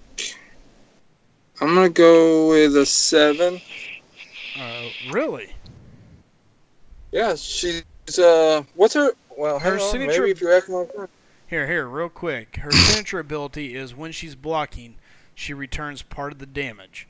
At Sig level 48, hers was like 25%. Yeah, 10. Yeah. I was thinking it had something else as well. No, it's just the block. Real quick, Anthony, give me the 2 Captain Americas. What would you give those to? Captain America World War II is a 6. It makes him God tier. It makes him completely one of the best champs in the game. Okay. And the other one is more of a nice to have sig ability. And I'd probably give him I'd give OG a 9 and World War II a 6. So what was the original? OG 9. Oh, wow. All right. I got World War you. World War II 6. All right, Jacob. What do you got here for Rhino? Rhino? Rhino is a 10. It's utterly useless in my opinion. He's a good, well, I wouldn't say good. He's an average war defender based on his unstoppable and unblockable dash. The SIG really doesn't do much. And Anthony, I think you're crazy for giving OG Cap a 9, but that's another story. All right, Chid, what do you got here for Rhino? I'll give him an 8. He's still easy defensively. And offensively, I would never use him, honestly. You know, I see him a lot in Alliance Wars and such, but not near like you used to. And I think that's because you got so many offensive powerhouses now. Even when he's awakened, it's just not enough to keep people away. It's only physical resistance for part of it. So all your energy champs are just going to burn through him anyway. I think he's good without it. The unblockable charge is what really just grinds my gears on him. So for that, I'll give him an 8 as well. Electro. To me, this one's an easy one, but let's go ahead and look it up. It's just increased crit based on... It's increased crit to his special attacks based on both power meters, his and the opponent. Right, it's not on his specials, it's on just in general. Building power levels in both players charge the atmosphere, increasing crit rating by up to X amount based on the stored power in both Electro and his opponents. You don't bring Electro to the party because of his crit rating. You bring him to the party because of everything else he does, mainly the static damage back to him. This is handy, but it's not a must-have. So for me, I'm gonna give him a 9. Chid? Offensively, it's an 8. Defensively, actually. All right, 8 it is. Jacob, what do you got? 7. It's a good SIG ability. Actually, no, take me to 7 because I used him on 5.1 when the AQ and the EW was going on. All right. Frojo, what's your thoughts on Electro? I'm gonna go with. I was gonna give 8, but I'm gonna go 7 as well. So you guys think he is that dependent on being able to have that sheer insanity? It makes him. Hold on. Don't die on us, Jacob, please. We can't lose a legend here. It makes him a viable offensive chance. Sure. Hey, you get Rhino with 6. Don't question us on Electro. and don't forget, he is very high prestige. I don't care. I'm looking at his dependency on his signature ability. Prestige plays, man. Prestige is a huge component of this game. Prestige absolutely plays. It does, but at the end of the day, if that's the case, Quake's a 6 because she's top science. She's a PI monster. She's a prestige monster. That is a very valid point. So, with that being said, Electro, what do you got for him, Anthony? I'm with Jacob on this one. It's a 7. The increase to his damage is significant. It's a big increase to his damage output. All right. Bulldog, Electro. 10. Wow. I don't understand what I'm hearing. I mean, Electro to me, exactly. You're bringing him to the party for one thing and one thing only, in my opinion. He's a glass cannon. I would never use him on offense. I would only use him on defense, and I don't think his signature ability helps him there at all. yeah, to me, he's just, it's terrible. Shh. See, Tell Brutal DLX that. so now here's an interesting part. You view him as a glass cannon. To me, his signature ability improves him as a glass cannon. Yeah, it improves the cannon, but it doesn't improve the glass, and I don't like playing with glass. Sure. Understandable. Perfectly said, Bulldog. All right. Yellow Jacket. The Power Sting stuns their victims with a bioelectric shock for X amount of seconds after lessening their full duration. Oh yeah, I was about to say 6, and then I remember, and then I actually waited for you to finish saying it. That's right. I'm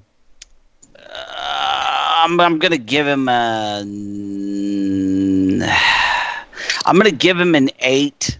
The signature ability, I think, really does affect his viability because, you know, you don't have any control against the computer. You know, you can bait them, and most of the time it works. Sometimes it doesn't. So his signature ability then gives you the ability to get your damage one way or the other. You know, plus you're getting, you know, so you're either going to deal more damage to them while they're stunned, or you're going to, you know, ideally you want the power sting because then they're not gaining power for it. So I would say middle of the road. I would say an 8. All right. Bulldog, what's your thoughts on Yellow Jacket? I just said my thoughts on Yellow Jacket. Oh, I'm sorry. I mean Anthony.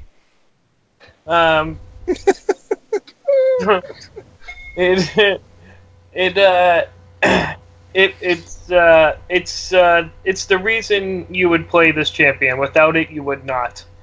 And it's awesome. There is nothing better than watching someone drop because they used a special. It's pretty awesome.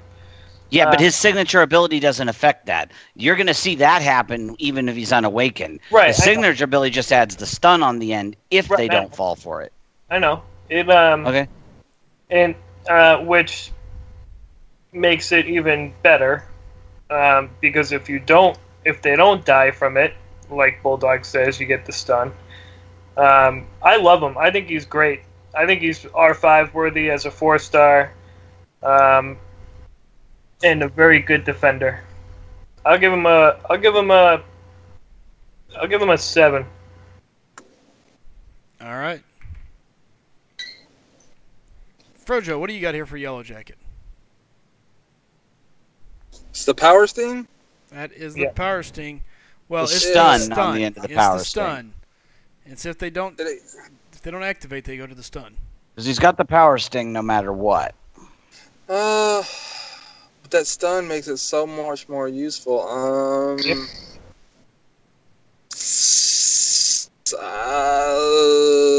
7. No, 8. 8. All right. Jacob, what do you got here? 7. It's what makes him a better defender, and it makes him a better attacker. All right. Chid, what do you think here? Yep, I'm going with 7 because without it, and you get hit by it, there's no fear. Like, you're just like, okay, I'll just wait for it to go down, then I'll use my special. So 7. Absolutely. Man, I was going to say 7. Thing is, though, the computer's not smart enough to know duped versus unduped. You know, I mean, 9 times out of 10, you're going to bait a hit out of them either way. You know what I mean? Like, if it was you fighting an unduped one, you'd go, I just got to wait it out. It means I just can't use my special. The computer is dumb and will still fire off a special with the bio sting there. You know, if you're using an unduped Yellow Jacket. So to me, he doesn't need that signature ability to be good. That's why I put him at an 8. Just answering a couple things that are. Here's my take on it. Real quick, let me catch up here on the chat. We got DMR saying Yellow Jacket is a 6. Jacob Sigler says he just committed to going to Vulture, he thinks. Nemus, we are rating the signature ability dependency, or as we like to call it, SAD. We're ranking their ability, how signature ability dependent a champion is. Jacob Sigler says he's going to use his boost to get there. Let's see here. Ryan M says A Willow was asking about the background music. That's Frojo, I think, going after some Pokemons. John McKenzie says, Bulldog, you are a savage, sir. And we are on Yellow Jacket. A couple people were talking, so. Bulldog. So, let me put it He went this away. Here, let me put it this way, guys. This is my take on Yellow Jacket. It's pretty clear cut. To me, it's a 7. I would make it a 6, but he's still usable even without the ability, because Power Sting as an offensive champ, you can really bait that and really get a lot of damage. But here's the thing I like about it. If you don't bait it, I just get to do it all over again now. It's like, oh, for some reason he didn't throw his attack. Okay, you're stunned. Now I just did it all over again to you.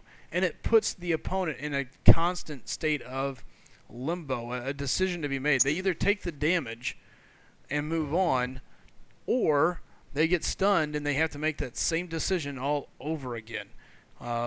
So yes, he's good without it, but man, when you put him, once he's awakened, he becomes dangerous because you're putting champions in a spot where they have to decide, do I take damage or do I get stunned and do it all over again? And unfortunately, they're almost forced to take the damage. So, let's see here. Spider-Man. Oh, good old Spider-Man. We all know this is the evade, but let's see the percentages. Alright, Spidey senses. Yeah, so basically he's about X% more elusive, meaning he's got random evades. The percentage really doesn't mean a lot to me because it's kabam math. This ability is what makes him what he is as a defender. I don't use him as an attacker either way. Even as an attacker, it doesn't hurt him. It's annoying, but it doesn't kill it. And because of that, it's huge for him as a defender. He was a huge pain in Alliance War for so long. To me, he's a 7. I would make him a 6, but the offensive side of it just keeps me away from it. He's a 7. He can be okay without it. The evade just saves you some headaches, but it can give you some just as well. So, so there you go. Chid, what do you got for Spider-Man? 6. Honestly. All right, 6. Jacob, what are your thoughts on Spider-Man? He's middle of the road. It only helps one side of him, which is defense, so an 8. All right. Frojo, what do you got for Spider-Man? I'm gonna give him a 7. I don't like it for the offensive side at all, so 7. All right. Anthony, what's your thoughts on Spider-Man? I give it a 7. It definitely makes this champion who he is. I don't see why you would ever use him offensively either way. He's a defensive champ, and you need the awakening ability to be a defensive champ. All right. But the low prestige and the fact that you only use him in one place drops him to a 7 and not a 6. All right, Bulldog, thoughts on Spider-Man? He went away. Oh, Bulldog went away? He said BRB in the chat a while ago. I got you. Okay. Wait, Oh, Bulldog's back. what are we at? Back. Spider-Man. 6. 6. Total worthless pile of dog crap until he has his ability, in my opinion. I'm exaggerating a little bit, but yeah, it's a huge difference. I've had him for a year and never taken him beyond 330 because he's not duped. All right, Spider-Gwen. While in Hunter mode, Gwen's critical hits have an X% chance to deal double damage. While in Trap mode, Gwen's critical hits have a X% chance to weaken foes, lowering their attack by 20% for 7 seconds. Which mode does she start in? Starts in Hunter. Which is the better of the two, Yep. and that's not insignificant. Yours is only at 32, so I can imagine bet that it probably goes goes to up to 50%. Yeah. Yeah, that's what my guesstimation was. So 50% chance to do double damage on critical hits when you're running. So that's actually a pretty darn good signature ability. And considering My feeling, yeah, I would say. Mine is 664, and it's 40.85%. Yeah, so it's probably 50% or right there, near there at 99. Because it may go, it doesn't necessarily mean that it goes up at an equal rate every SIG level. It may get faster the higher you go. Yeah, I'm gonna say it's important to her viability as a champ because I already don't think she's very viable because of that lack of an L1.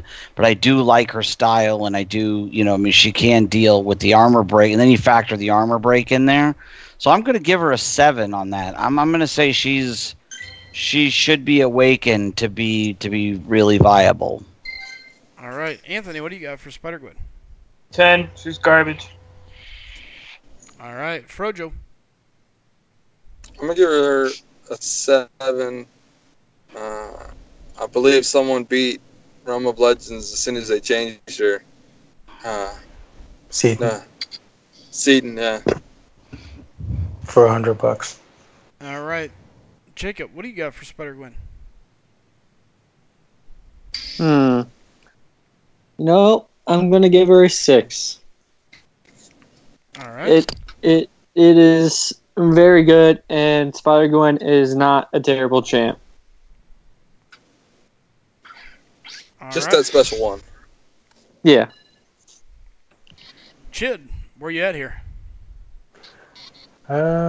Considering she's actually not as good thanks to this update that I came out, she is still somewhat reliant on it, so 7. All right. I think I talked about this the other day, and I kind of went on not really a rant, but a little thought process here. We poke on Spider-Gwen because of her L1, but again, how many champions do we really use their L1? I mean, we go to L2s, and the L1 never gets used unless it's at the end of a fight, and we're going, okay, we want to just end this right now. L1. We don't normally use them for some champions anyway. So here, I've never messed around with their SIG ability. When I look at it, though, double damage, I don't understand. I don't understand why we're not excited about this. I definitely think it makes her viable. So with that reasoning, I'm going to give her a 7. Imagine that special 2 crit. Yeah. When it does the signature ability. Because it's not a weak special 2. No, it hits fairly hard. All right. DJ Boogie says, how can she be a 6? She sucks really bad. To me, she sucks. Here, let me put it this way. So many people think she sucks because we've been told that she sucks. Go grab her and actually go play with her a bit. Here's the thing that I always hear. I love her playstyle. She's so fluid. Oh, if I could play with her. If she wasn't so bad, I would just use her all the time. Oh, she's so fluid. She's so easy to play with. Oh, I love the way she stacks the armor breaks. I love this about her. I love that about her. Blah, blah, blah. And that's all I hear. And then when you go, well, what do you not like about her? Oh, that special 1 is so bad, though. Oh, I can't get over it.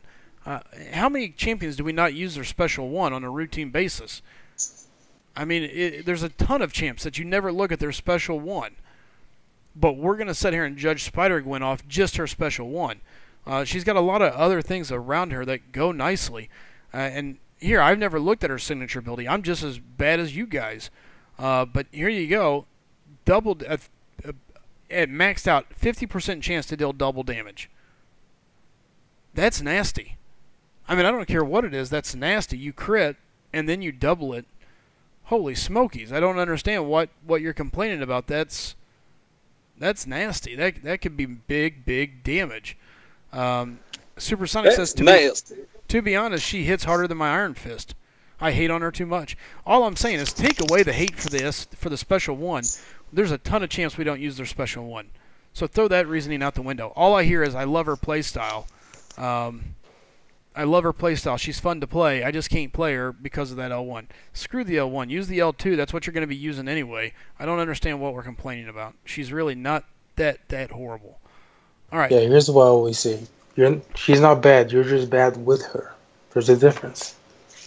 And what's funny is most people say they love playing with her and that they're good with her. So there you go. Yeah, but they're biased. Over one thing. One thing. Yep, Venom Blast for Miles. Self-training, blah, blah. Grants a X% chance to trigger an additional Venom Blast after using a light or medium combo ender. Longer combos grant a higher chance to trigger a Venom Blast, up to a max of 5 hits. I don't care. The Venom Blast, 90% of the time, is worthless. It's a 10 for me. He doesn't have to be awakened to be good. Chid? This is one of those things I don't even know this when it happens. Or if it's even gonna happen. 10. I don't like it at all. Alright. Jacob? 10. Alright. Frojo, what do you got here? 10 as well. Alright. Anthony? 10. Okay, and Bulldog has gone walking the dogs real quick. So we will come back around here.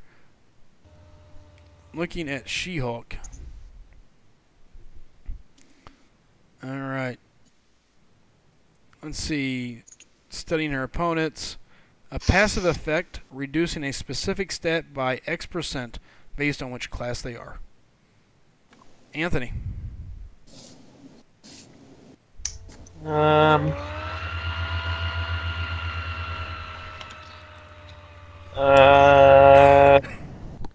I don't know. How am I supposed to know this one? You wouldn't know because it sucks, is my opinion, but...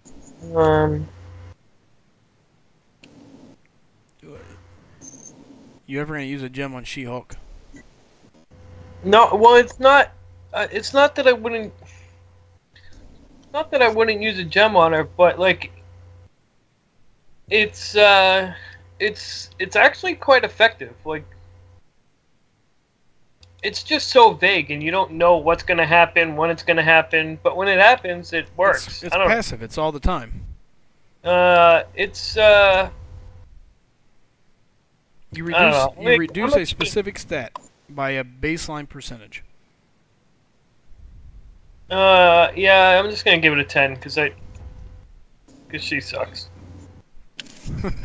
Frojo. 10.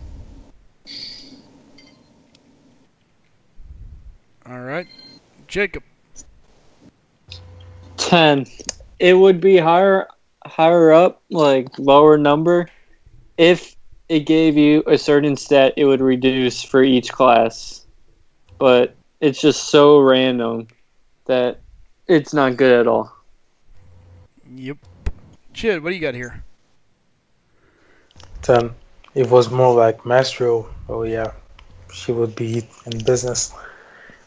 It's a 10. She's horrid. I mean, if you block and use her heavy, there's something you can work with. She's getting 20 and 15s in the chat. Yeah. With good reason. Block and heavy is like the only thing you ever say about this champion. Yeah. All right, we got Hulk. Actually, don't necessarily when you're blocking, just as long as they're stunned. We got Hulk. Hulk is angered, blah. Strength goes up by X amount based on health lost. This is one that, once he is awakened, he is an absolute monster. He's good without it, though, especially since they reworked him, and now that he has that stun. It's huge for him, but I wouldn't drop a generic for that reason. He gets a 7. It's nice, but it's not a must-have. He does damage without it. Chid. I'll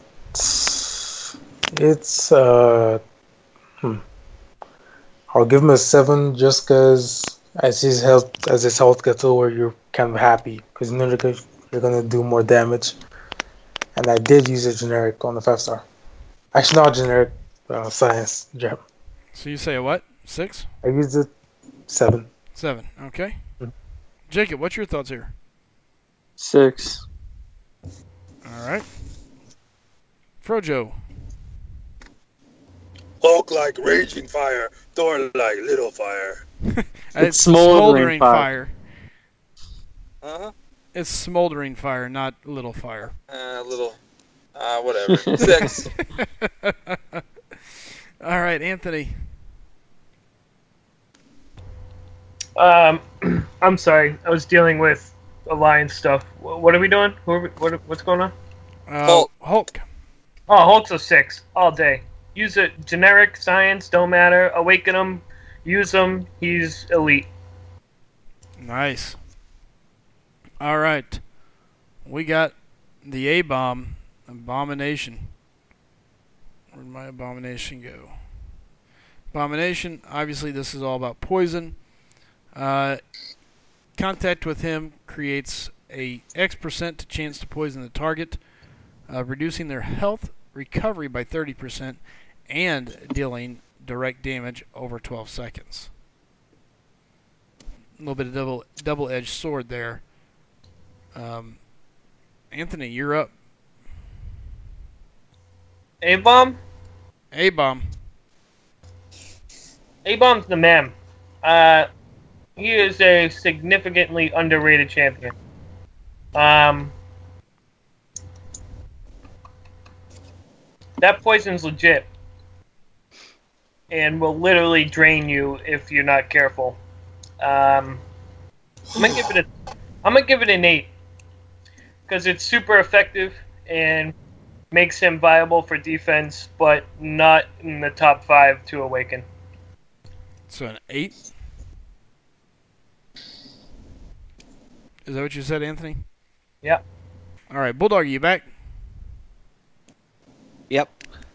What do you got here? Let's catch you up. Miles Morales. Miles Morales. Blast. Yeah, I don't think it's super. I'm gonna say a 9. Okay. She-Hulk.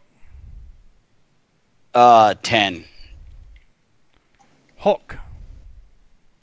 6.00001. All right. Abomination.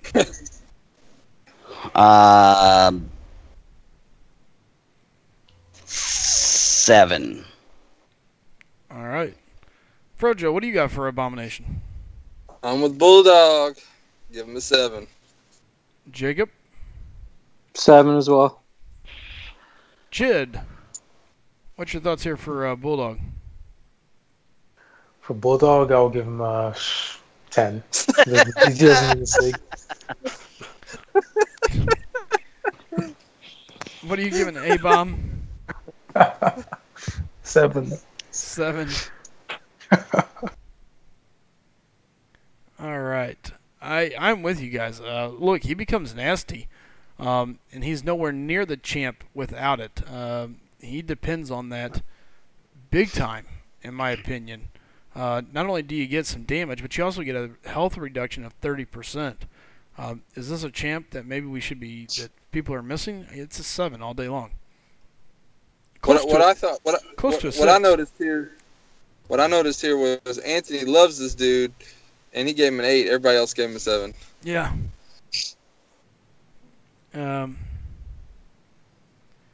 All right.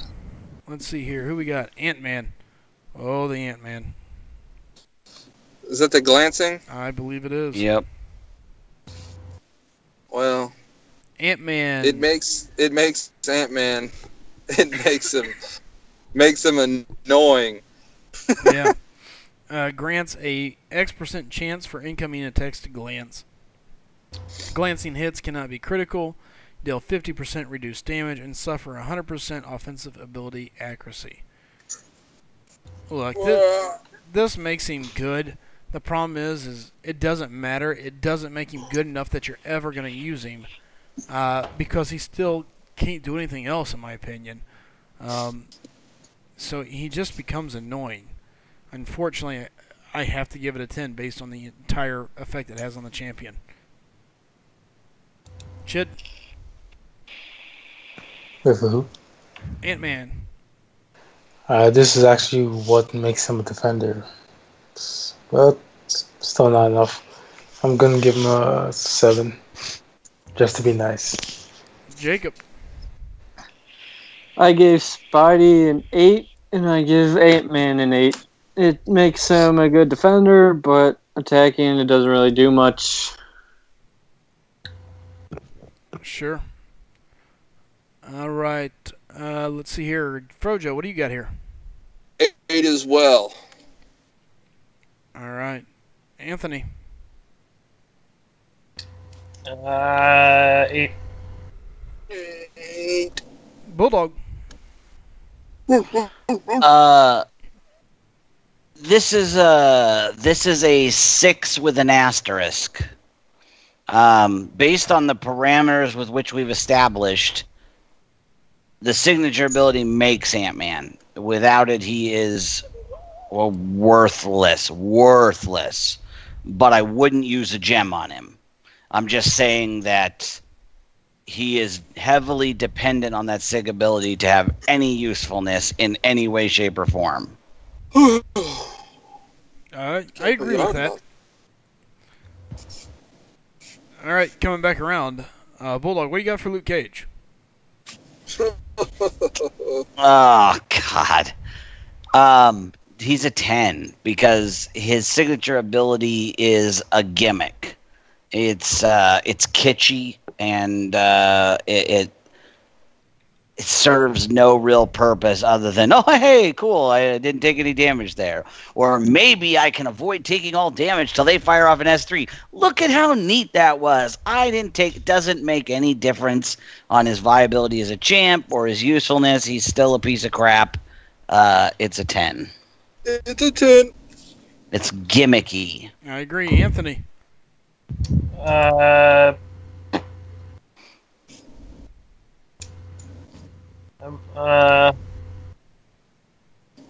was gonna give it an 8. Ooh. Okay. A 10. All right, Frojo, thoughts? This is another champion that needs to be looked at hardcore by Kabam. He's a 10. All right. What do you got here, Jacob? If we weren't PG, I had some good words for him, but 10. Gotta keep it PG. Gotta keep it PG. Chid, what do you got here for Luke Cage? First off, Chat's not Anthony. PG. Oh, no, Anthony, sorry. Star, I don't know what you were thinking. I don't know what Gamma Alliance is thinking. Star has him at rank 4. Gamma Alliance has him at rank 5. And he's using him on attack. Why? I don't know. It's a 10. It's so tiny you won't even notice it until like 2 seconds. That's it. I give Star a break. It was his first 4-star. Yeah. That was his first one? Yeah. Well. Here, but Star, let me explain. This is how bad your first 4-star sucks. We all just gave him 10s for being duped. It's horrible. It means nothing. It's garbage. It sucks. It's not. It's good. a gimmick. That's the best way to describe it. It's a gimmick. Here's the thing. It's at least Hawkeyes and some of these other guys that are a one-time, one-hit wonder. At least theirs does something.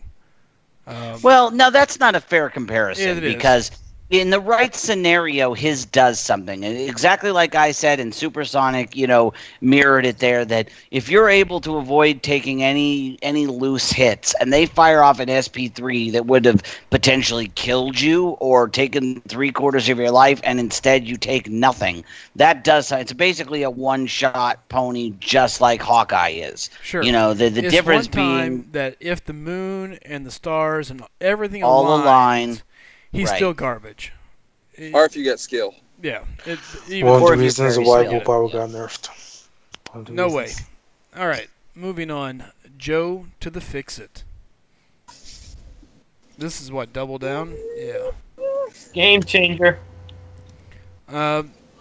Each time Is it he possible rolls to on a Capcom? gambler's ruin, he has a % chance to double down and gain a second poker suit for 7 seconds. Clean sweep 10s? I think so. Yes.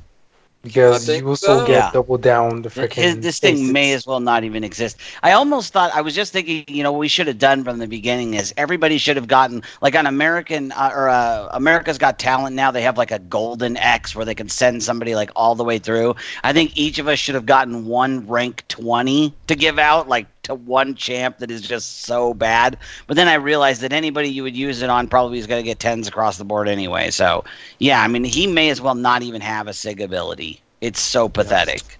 I would No, Because it Anthony disappears. gave his to Nebula. Anthony, what was you going to say? have used mine on Nebula. It's a shame. It's a See, I crying stole shame. it again. See how I did that? All right, Red Hulk. Frojo knows me so well. Red Hulk, second strike. He starts the fight with one heat charge. He gains an additional X amount of physical resistance for each heat charge he has. Bulldog, you're up. Let's see. Addition for each heat charge he has, he gains an additional. Let's see. Mine's 181 at rank 22. It's not a huge factor. It's a bonus type one, so I'm gonna give him a 9. Okay. Let's see, Anthony. Red Hulk. 10. Frojo. 10. Jacob. 10, you don't need it at all. Chid. They're right. You don't need it. 10. I think this is one of those ones where it's a no-brainer. It's a 10. I mean, it's horrible. Who cares? It doesn't matter. It's not going to change his gameplay. You don't sit down and say, "Oh man, look at these heat charges. I ain't got to worry about that physical damage now." Nobody notices. It's horrible. It's garbage. Get it out of there. Though like that, he's one of those champions that go through blocks, but still It doesn't doesn't have change to it. do with his signature ability. All right. All right. Somebody catch up the chat for me while I get everything ready to go here. As we move on to Mystics. Last part. Supersonic and DMR both give him a 9. Supersonic gives a little bit of explanation. Says because increased physical resistance means less block damage by a small amount. Supersonic also gives Joe Fixit a 9. Doesn't do anything for him. He sucks with and without it, but still gives him a 9 though. It disappears. Boogie gives him a 10 for Joe. The heat charges are important for getting extra damage, though, says Ace Fusion. DJ Boogie gives him a 7. Red Hulk. I'm guessing Red Hulk. He said Hulk, but we're talking about Red Hulk, so. Oh. All right. All right. So here we go. We are on Mystics, folks. Mystic! All right, on Mystics, we're looking at Loki. Loki generates 1 bar of power over X amount of seconds as long as he is below 1 bar. Can we skip this one? You know, I don't see where this is a big deal.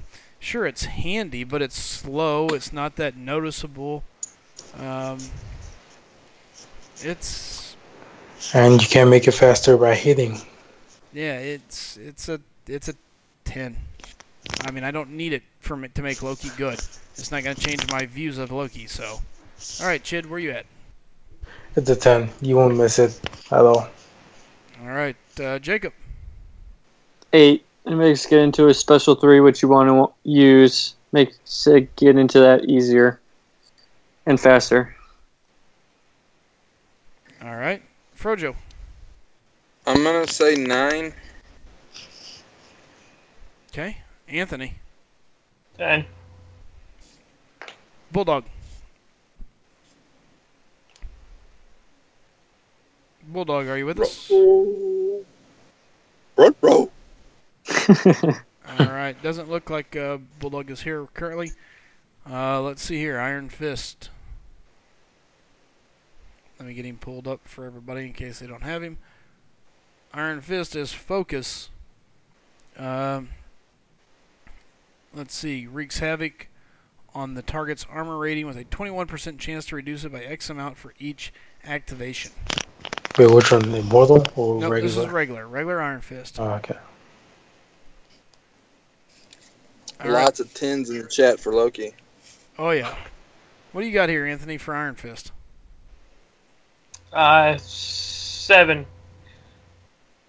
All right. Frojo. I don't play with him too much. Say it again. Basically, repeated strikes to pressure points wreak havoc on the target's armor rating with a 21% chance to reduce it by X amount for each activation. Basically, It's what makes him stack Oh, on. yeah. Stacking it on. Yeah. This is what makes Iron Fist. He's a 6. All right. Jacob. Oh. Don't judge him based off the show. I'm judging him based off of after 12.0. Oh, okay. 8. It helps, but the armor breaks are just trash after the update. That is true. All right, Chid, what's your thoughts here? I'm giving him a 7 because I have him at rank 5, and I still notice that he does decent damage. All right. You know, I think the armor breaks what makes him, and because of that, I'm going to give him a 7. You need the armor break to get it going. Who's got an immortal Iron Fist? Because Bulldog I do. does. Bulldog, real quick, give us Yeah, your I've got 'em immortal Iron both. Fist. Okay, my rating on Immortal Iron Fist is 6. He's essentially like, and I give Iron Fist a 6 as well, because without it, they are mediocre fists. at best. Yeah, they are fist, not Iron Fist. They are Okay. pillow fist. Yeah. So the Iron Fist has a 21% chance to reduce enemy armor at mine he's ranked 25, 342.61, but these effects are lost if concentration is broken by incoming attacks. And they are actually on a timer just like a regular Iron Fist, but the timer is significantly longer. I'd guesstimate about 3 times the length. So if you're good at not getting hit, I mean, I've got fights ending, 10, 12 hits most of the time. If you was like cycle off the extended duration, it would be a lot better. Yeah. What's your thoughts on Loki, real quick, Bulldog? Loki I was just looking at that. It's really not. Hang on a second. Let me look at it again. Yeah, so it's nice, but it's not important. I mean, it's like, yeah, you get to 1 bar of power faster. I mean, it's really not those 7 seconds. I can usually generate a bar of power faster than that. So, in my opinion, he's a 9. All right. All right, Immortal Iron Fist. Anthony, what do you got?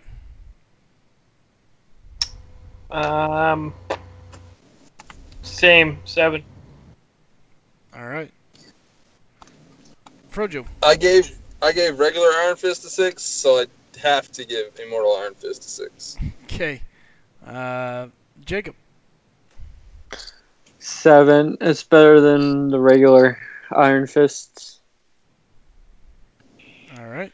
By the way, I can't see the chat. I had to go into the house to keep an eye on Knuckles, so if there's anything in the chat, somebody will have to tell me. Absolutely. Just welcome X Shadow. He said hi, guys. Yeah, guys, listen, if anybody's new out there just kind of hanging out, watching on the side, not really wanting to speak up your first time here, do us a favor, hit that subscribe button. We would greatly appreciate it. We're pushing towards 1,000. We're sitting at like 678 or so. So hit that like button, hit the share button, hit that subscribe button if you haven't before. We greatly appreciate it. Ultimate Walker says, love the white costume for Iron Fist. It's when he held the Eye of Agamotto. H Reason says, well, take care, guys. I've got some gaming to do myself with the event completion solo on, so I'm going to get out of here. Good luck with the rankings. Hey, thanks, Ace. Good seeing you, buddy.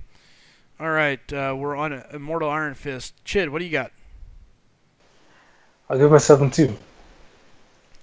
I'm going to be with the 7 as well. I think it's important. And it's what makes them who they are. All right, we are on Hood.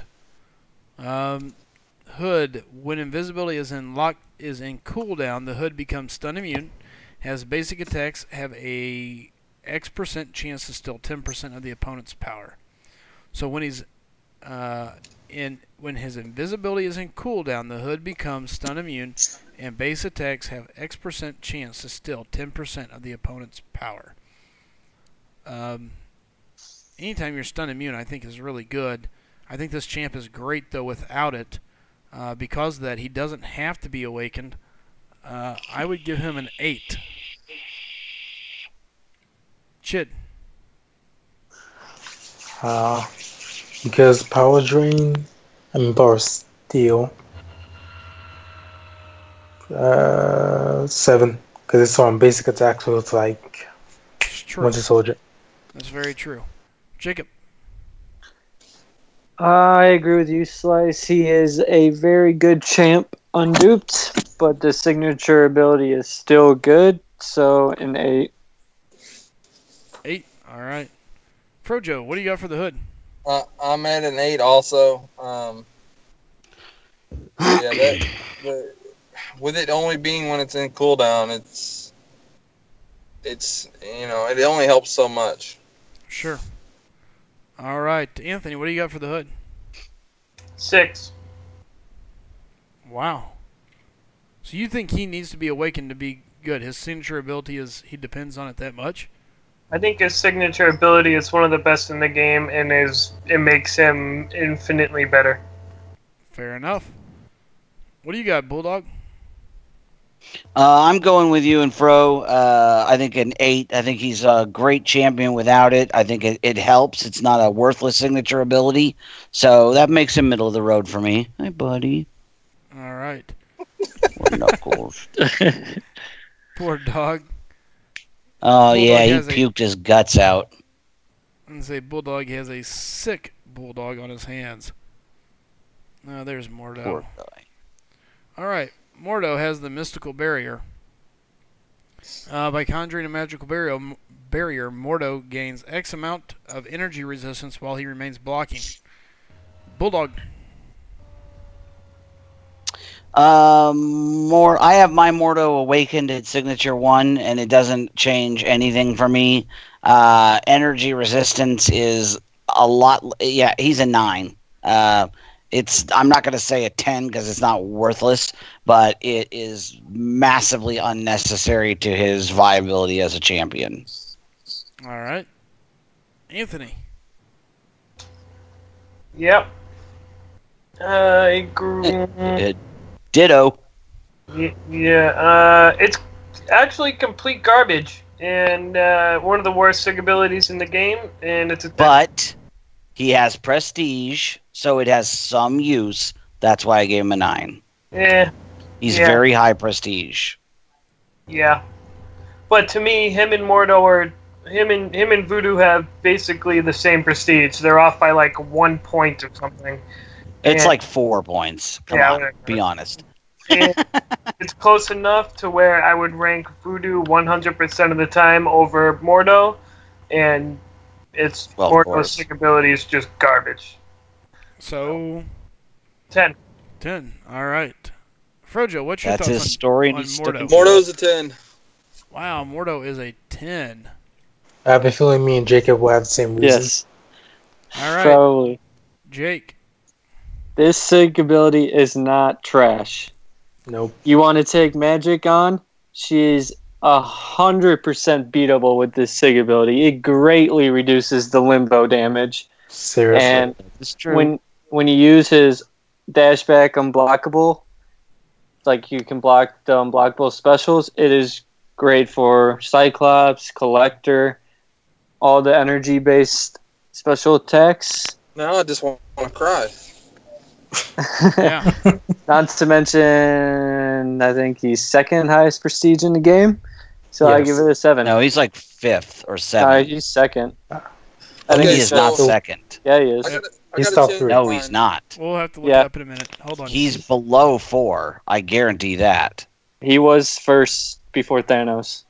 No. I've looked at that prestige chart multiple times over the last couple of months, and Mordo, I think, is 4th or 5th. Let's pull up the Carfax. I'm working on it. Go ahead, Chid. Give me your ranking. I gotta change mine. Give me your ranking here, Chid. Oh, 7. All right. Chid says 7. Frojo says you got to make a change. Frojo, where you at? I gotta move it up. I don't have him. I guess it's probably some of my bias, and then listening to other people in the past. I guess just saying that his SIG doesn't do anything. So I'm gonna bump it up to an 8. I don't want to hurt him too bad, especially since Jacob and Chid are. So if it can help him beat Magic, and that's something people need to do in Alliance War, especially in Tier 1. Yeah, he's second. Yep. He got a bump because he was like 4th. He was always now second. He's second. He was always second. Just real quick, I went ahead and pulled it up. You got 5 Thanos, stars. Mordo, Voodoo, Carnage, Punisher 2099, and Spider-Man, the new Spider-Man. Phoenix Quake. I think Hood 5-star though is higher than Mordo. Hood is top Maybe 5 I was star, looking at 5 stars. Yeah. unless Stark Spidey took him over. I don't know if he did. Also, I'll dig deeper into that. But in the meantime, so what did you say here from Mordo there, Chid? I'm gonna bump it from a 10 to an 8. 10 to an 8. All right. In the chat, we've got a lot of people talking, and how much people learn. DMR says Mordo is a 6. I thought you'd say y'all said he can block on specials and reduce magic limbo. DMR says, yeah, I win. We were talking about it earlier before the stream started. Me and Chid and Jake were talking about this, so it kind of was interesting. Jacob Sigler says, so when magic goes into limbo, you just block and it reduces the damage. Not only does it reduce it, it about takes it away. I mean, it is insane the impact it has. Seriously? On it. Yeah. Yeah, because mine is, I think, 620, and it's cut it from 235 to 81. Real quick, Chid, give us the numbers. It was originally X and went down to what? It was And what SIG? 235 to 81 at, let me see, because I added 1 SIG to him. Let's see, I need to see a video. I made a video. It's 624. SIG 24, and it dropped from 5 or 6 to like what, 81 you said? 235 to 81. 235 to 81. I mean, that's not quite 200, but what, 150 points of damage? Per tick? Yeah. That's massive. So if she, like in war, when she's ticking around, let's say she's on mini and it's like around 800, it probably drops it to about Figure it this way. It's probably around 300. Wow. 300 damage. You got to realize it's cutting it in half, essentially. And that's only at SIG 20. Like at 99, it's probably down to like 100 when she's a mini boss. Wow. Yeah. I need Mordo. So, with that being said, That's a 5-star. this signature ability that was previously thought to be totally garbage is massively important, I think, is what we've come to find. Bump it up to a 7. It is a 7. This is something you want. You want Mordo duped. He is now somebody that we can sit there and say, hello, this is a magic killer all day, every day. Not to mention how many other champions are going to energy damage. So it's a pretty good thing to have. I can't see any reason why he's close to a 6. I mean, he's right there on the verge of it, but he's good anyway. And because of that, the signature just puts him up over the top. And for that, I give him a 7. Kicking myself for not playing the arena now. I'll give you a high 5-star SIG. What his is. So around at 92, which is basically around 48-ish, it's 9,500 energy resistance. Energy reduction? Reduced. Wow. Yeah. That's no joke. insane. Yeah. Okay, Further, I took a few screenshots of the video. I'm sending them to the chat now. I was gonna put my Mystic Stones on Guillotine. I'm gonna save them for if I ever get Mordo now. Yeah, I'd been putting mine on Voodoo. I got him up to rank 79, and then I'm just going to leave him there, so the next time I get him, we'll max him, and everything I get now I'm going to put into Mordo, because I've got him at just rank 1. But, I mean, I'm not going to be able to take him up anytime soon, because I still got a 5-star Magic and a Dormammu to take up. Dormammu. Yes, Jacob, in chat, it would reduce Cold Snap. Yep, drastically. That is energy damage. All right. A shock too. We're on Jane Foster. Mother's Blessing, blah, blah, blah. Dealing guaranteed critical hits and dealing X amount of critical damage against stunned opponents. Let me guess, Jacob. She's a 6. I don't know if it's... I don't know that She she's ain't an 8. I can tell you this. I don't know that it's a 6. But this is another one that she's a 7. That gets so nasty because once you start running those specials and there's shock and then you start stunning, you can really finish somebody off really fast. So for me, I can tell you at Sig 99, it's 979.74. Because I have her at Sig 99, unfortunately. She's a beast. Unfortunately, how dare you? I hate her. I enjoy her. I think she can throw it down. All right, Chid, what do you think here for Thor? For Thor? Well, Jane Foster, sorry. I was about to say. Fake Thor. She is Thor. No, Wait, she's wasn't not. she? Didn't she lose it? Either way, let's move on. Ranking. I mean, it's guaranteed in those fights and super quick, but she doesn't necessarily rely on it. 8. As those, I'll go. 8. All right. Jacob. Yeah, I'm giving her a 6. She needs her duplicability. That's where her damage comes from. Amen. Yeah. All right, Frojo. I'm gonna give her a 7. Actually, no, take mine back to 4 now. Can do it. Actually, no, 7. 7. Mm-hmm. All right. I can't do Anthony. it like that. I like this one, but I don't know if I can rank it that high. I don't know. When they're stunned, it's like a straight up finisher, and the damage is significantly increased.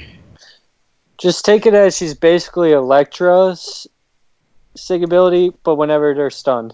Yeah, but she's like she's in the bottom 5 of mystics in my order of need to awaken, so I'll give her an 8. All right. Fun fact, I once pulled her 5 times in a row. Wow. And? Yeah. Sounds like you should be happy. Exactly. Nope, I despise her. She's I hate her. I hate the character. I hate its mere existence. But she's definitely a 7. Without it, she's even more horrible. So it is important to awaken her if you intend to use her, which I just won't do on sheer principle. Okay, real quick, I do want to point something out. DMR inside the chat saying Jane is a 6. Eternal Warrior saying 6. They're talking about it here, 6 or a 7. DMR says Jane without the stun is trash. Remember this. The stun is not part of her signature ability. She still gets the stun either way. She gets the stun automatically. All attacks striking an opponent that has been shocked has a X% chance to stun them for 2.1 seconds. So correct. She needs this though. It to me it's her driving force. But she's still got some tricks up her sleeves even without it, and that's why to me she's a 7. All right, Doctor Strange. Counterspell. 9. All right. I got Doctor Strange when I finally got him as a 4-star. I 550'd him before he was even duped, because the counterspell is it's a neat little bonus, like when you're fighting an Iron Man or a Sim and he can turn off their regen, or it's like, oh hey, that was great, they got rid of that. But he was, pre nerf, and even now he's still. He doesn't need it to be awesome. He's just awesome. So he's less awesome, but he's still awesome. All right, Anthony, what do you got for Doctor Strange?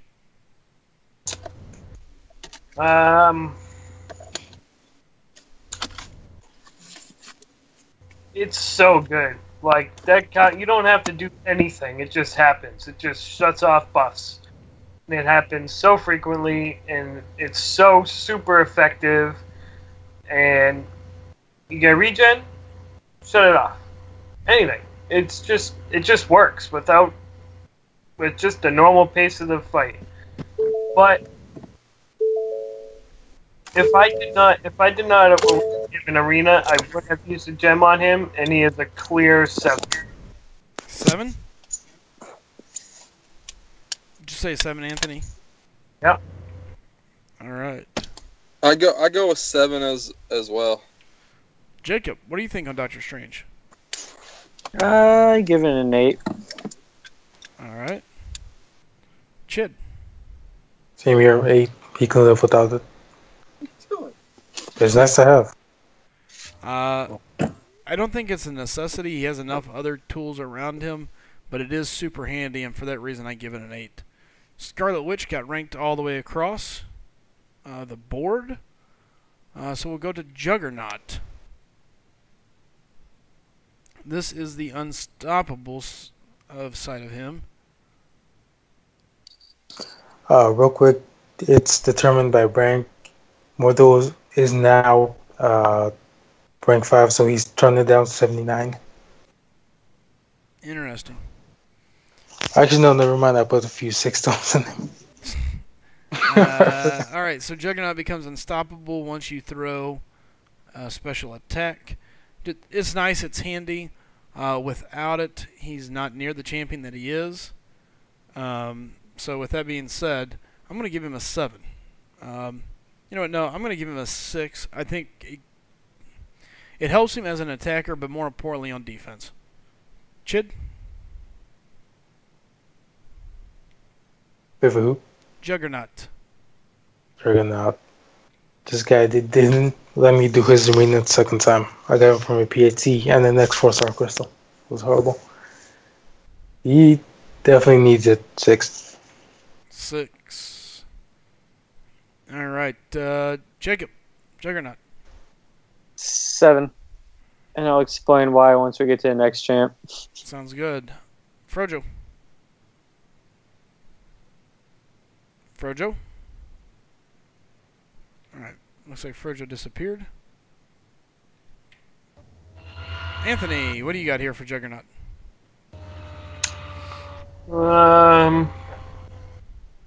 8. 8. Real quick, Anthony, you have a question from Eternal Warrior. Would you use a generic on Wolverine if you didn't have Dr. Voodoo, Scarlet Witch, or Star-Lord, etc.? Yeah, I would use the Wolverine ahead of everybody with the exception of Star-Lord. Alright. Bulldog gave Juggernaut a 5. Unstoppable Colossus. Bulldog, what do you got for Unstoppable? Bulldog. Alright. Anthony, what do you got for Unstoppable Colossus? Both the Unstoppables are just so easy to fight. They're useless. They don't do anything. The only reason why they're viable in defense is because of Mystic Dispersion. It has nothing to do with their awakening ability, and they're both just middle of the road blah champions, and they both get 8s and 9s or whatever. Alright, 8. Frojo's still gone as far as I can tell. Jacob. This one is a 6. And he's a 6, and Juggernaut is not a 6, because this one you don't get the unstoppable at the beginning of the fight unduped like Juggernaut does. Interesting.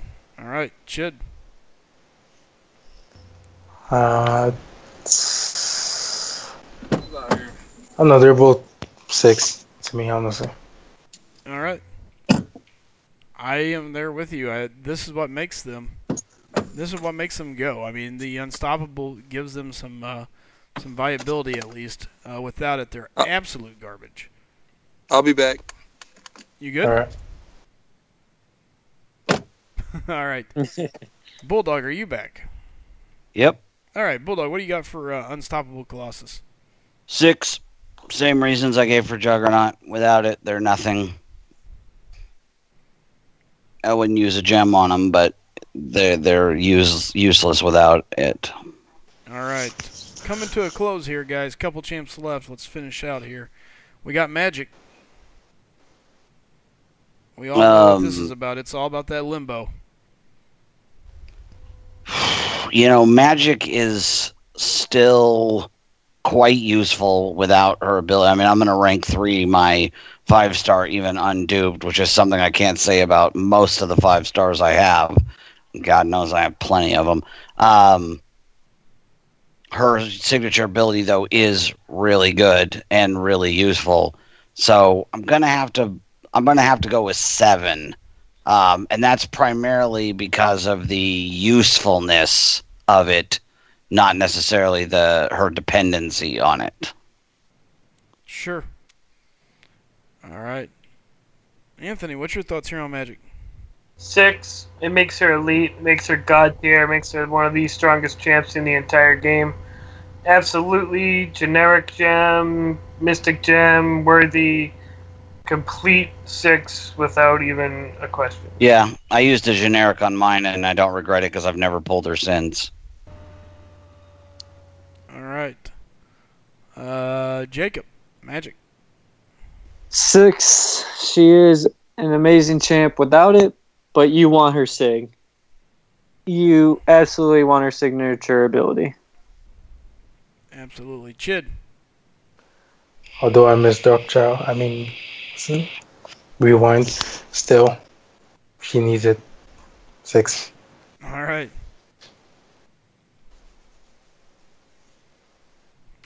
I am there with you guys. Look, she's great. Is she dependent on it? No, she's great without it. The problem is she's just that much better with it. Much better. I mean, it's like it's an insane difference. It's man, it just opens the champion that much more. It's ridiculous because when you look at her, she's so good anyway. That just goes to show you how good Magic is all the way around. So, all right, we got Gilly here. Oh, Gilly. Ghoulie. Yeah. Gully. So, granting a 10% chance to still X amount or X% of damage done is health for every 4 souls she possesses. A minimum of X% health still regardless of current soul count, which is a really weird sentence there at the end. But so this is her health still. She's got other uses without it. It makes her a much better champion. But she doesn't have to be awakened to be good. She's still got other unique uses, and because of that, I give her a 7. Chid? Guillotine. We read it one more time? Let's see. It's her health still. Oh, sorry. It's her health still. 10% chance to still X% of damage done as health for every 4 souls that she currently has.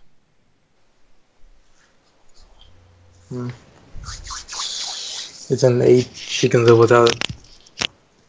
All right. Jacob. 6. Yeah, she's very good without it, but it's given her regen. Or possibility of regen. Mm-hmm. All right. Fair enough. Anthony.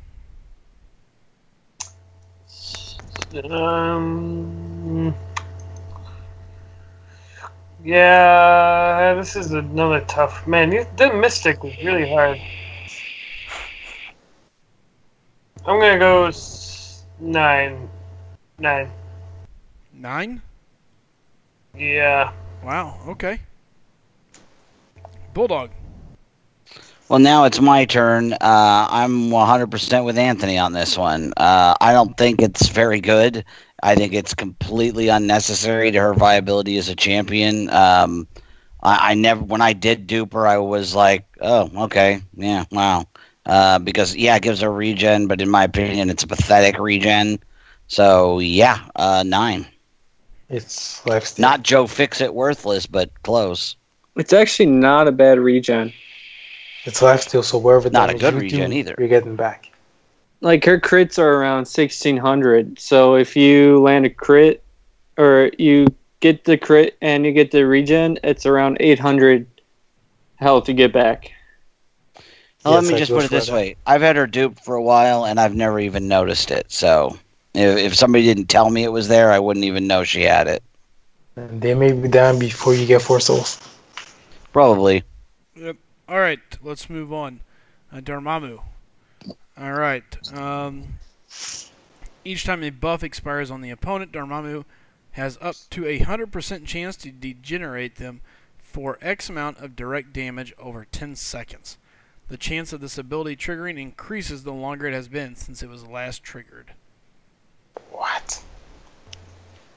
So every time a buff expires, Degen. Get you some Degen. you get some degen. Pretty much. Go ahead, Yeah. Bulldog. Okay, so it's a great SIG ability, and I really hope I dupe mine sometime soon, especially since I 440'd him already. And he's a low PI champ. It's not necessary for him to be pretty darn rootin' tootin' awesome, but it certainly helps. So I'm going to give it an 8 for that reason. It's good to have. There are a number of scenarios where I would say go ahead and use that Mystic Gem on him. Yeah, it's an 8. All right. Anthony. It's a sick blue must-have. It's a game changer. It makes him elite. It makes him the best defender in the and he is generic worthy. All right. Jacob, what's your thoughts? 6, it's what makes him the top defender in the game. All right, Chid. I thought I'd put him in my top 5. 6. All right. Is that degen what makes him the top defender in the game? Yeah. Yeah. So without it, he's worthless. Then why did you have me take him to 440? I thought you said he was good without it. He is Yeah. good without it. Offensively, he's amazing. Offensively, he's a great champ, but defensively, he You nails you need to that the detail. wall. Oh, yeah. Plus, as soon as you awaken him, you're gonna take him to 550 anyway. Well, yeah, but So you still. might as well get there. Yeah, he's a great offensive champ without it. It's elite. But He's yes, he's deadly. It's a 6 all day long. All right. Closing in here, we got Ghost Rider. Oh, Ghost Rider, where did you go? Ghost Rider. All right, what's the champ? Fun. Let's see here.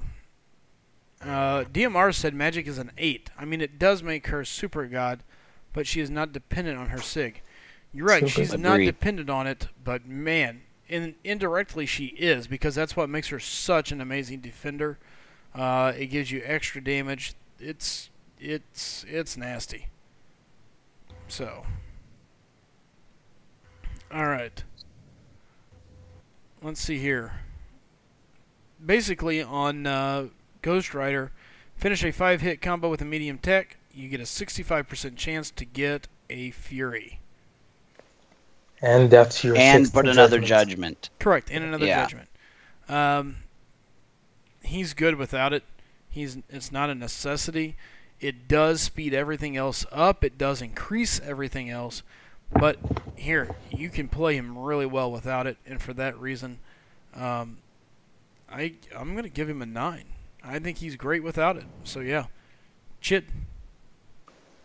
Isn't that what gives him a fear?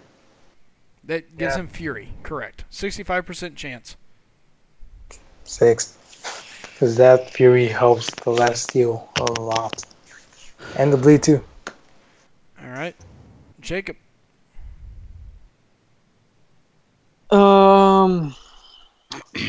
An 8. It would have been a 10 if it didn't give you another judgment. Sure. All right, Anthony. Yeah, I agree with Chid. It's absolutely essential to him. It makes him. It increases the bleed damage and duration. It significantly increases his attack, and without it, he's quite the wet noodle. So for AQ purposes, it is essential to have him awakened. That 6 Judgment will significantly increase the duration of his regen. It completely changes the landscape of this character and makes him unbelievably amazing, and it's a 6. All right.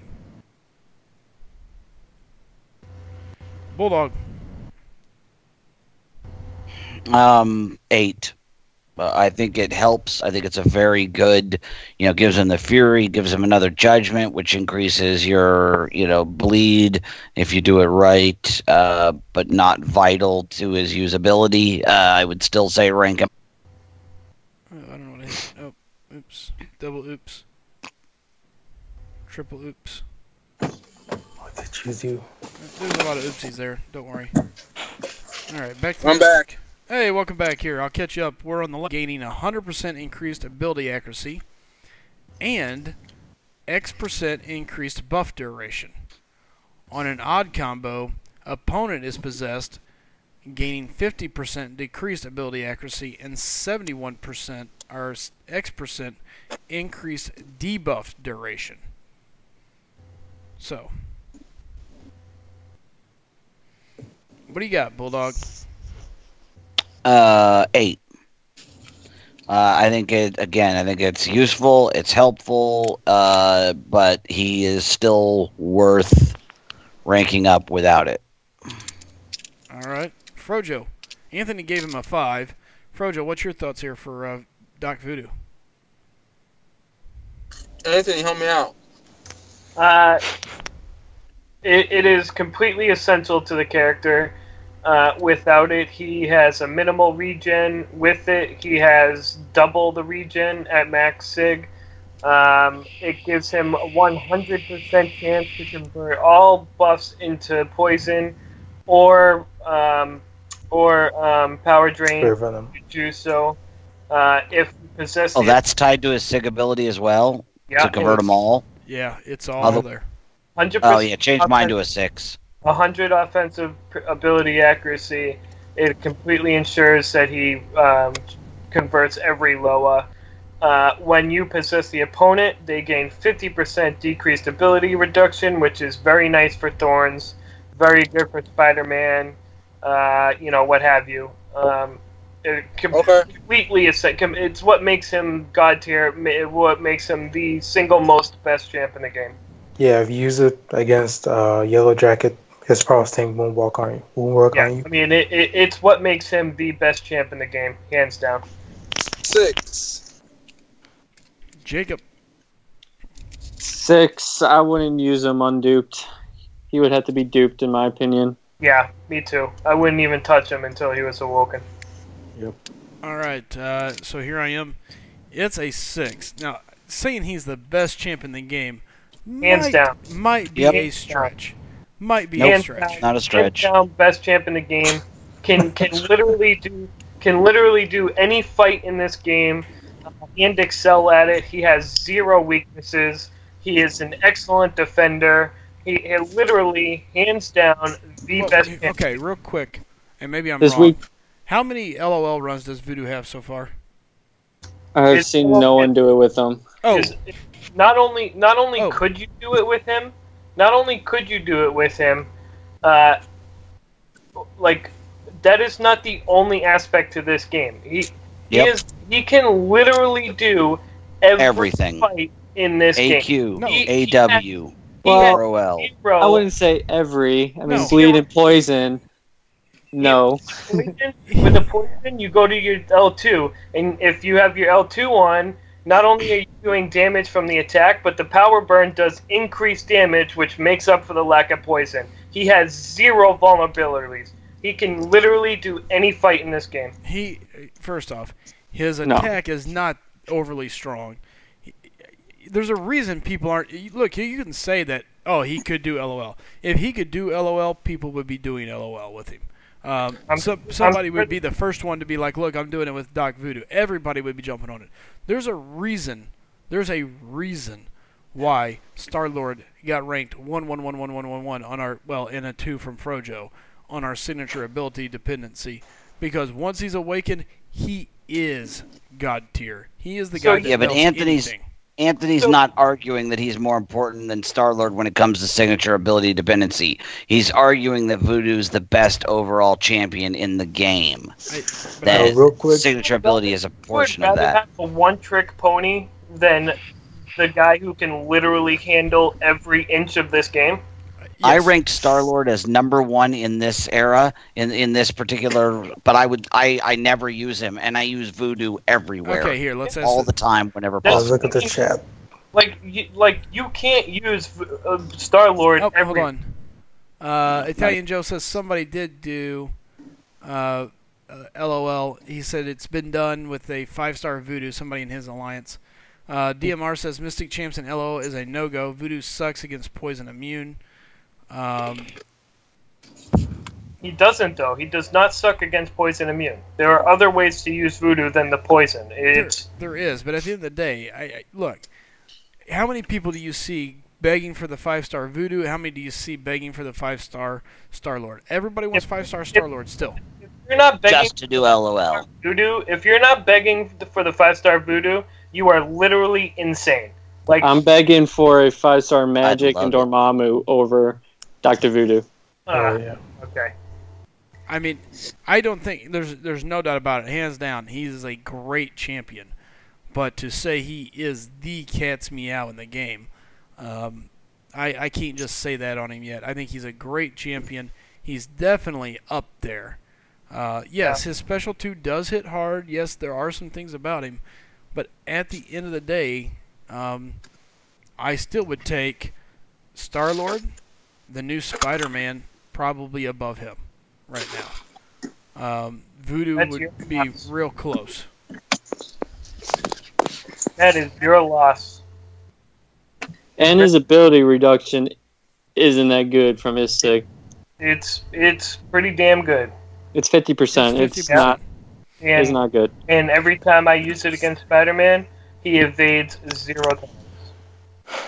So either way, it's an interesting debate, and that's what we enjoy. Frojo, you still there? Yeah. All right, real quick, Ghost Rider. Ooh, Ghost Rider. That's what What's gains his Fury, 65% chance to gain a Fury and a Judgment. okay? An 8. All right.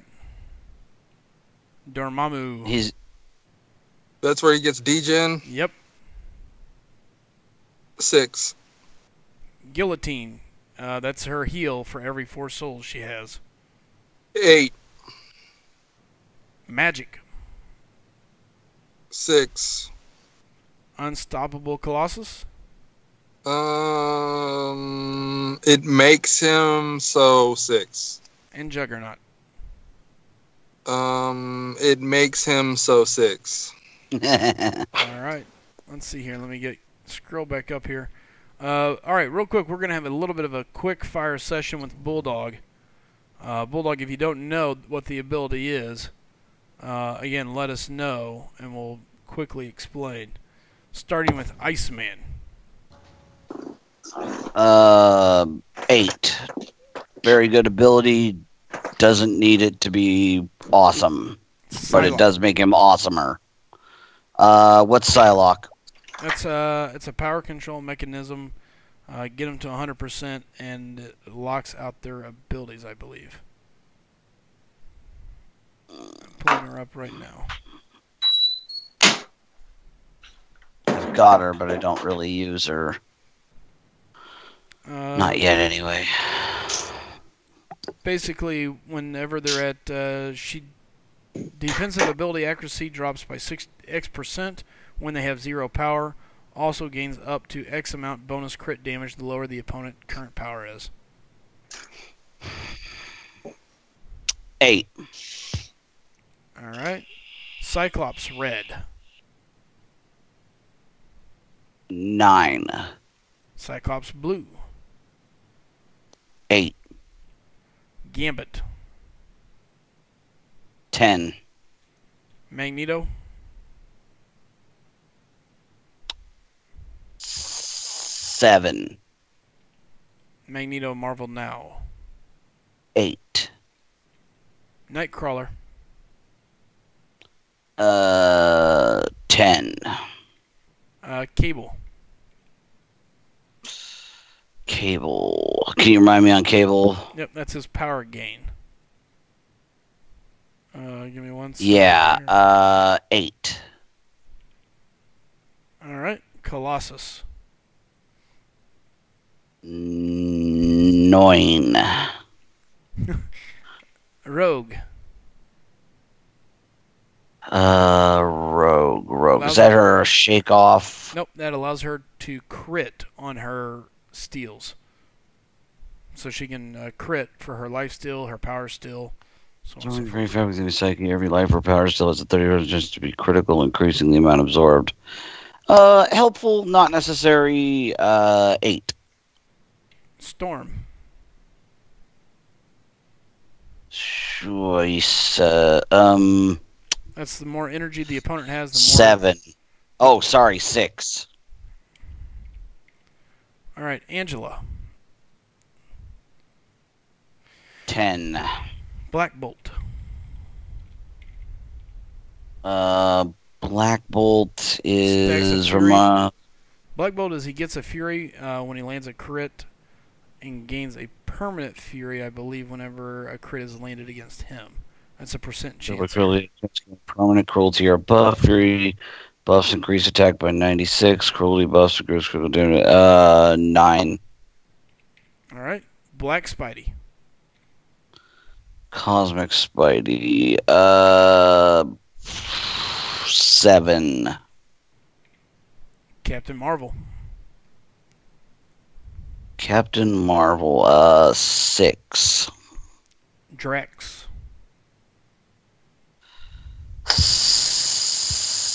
8. Hyperion.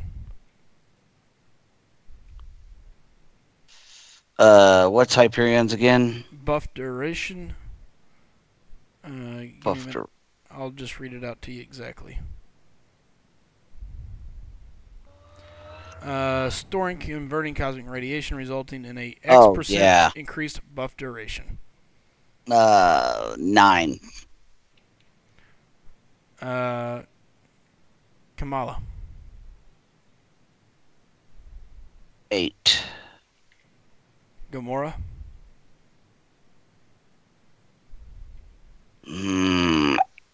8. Okay.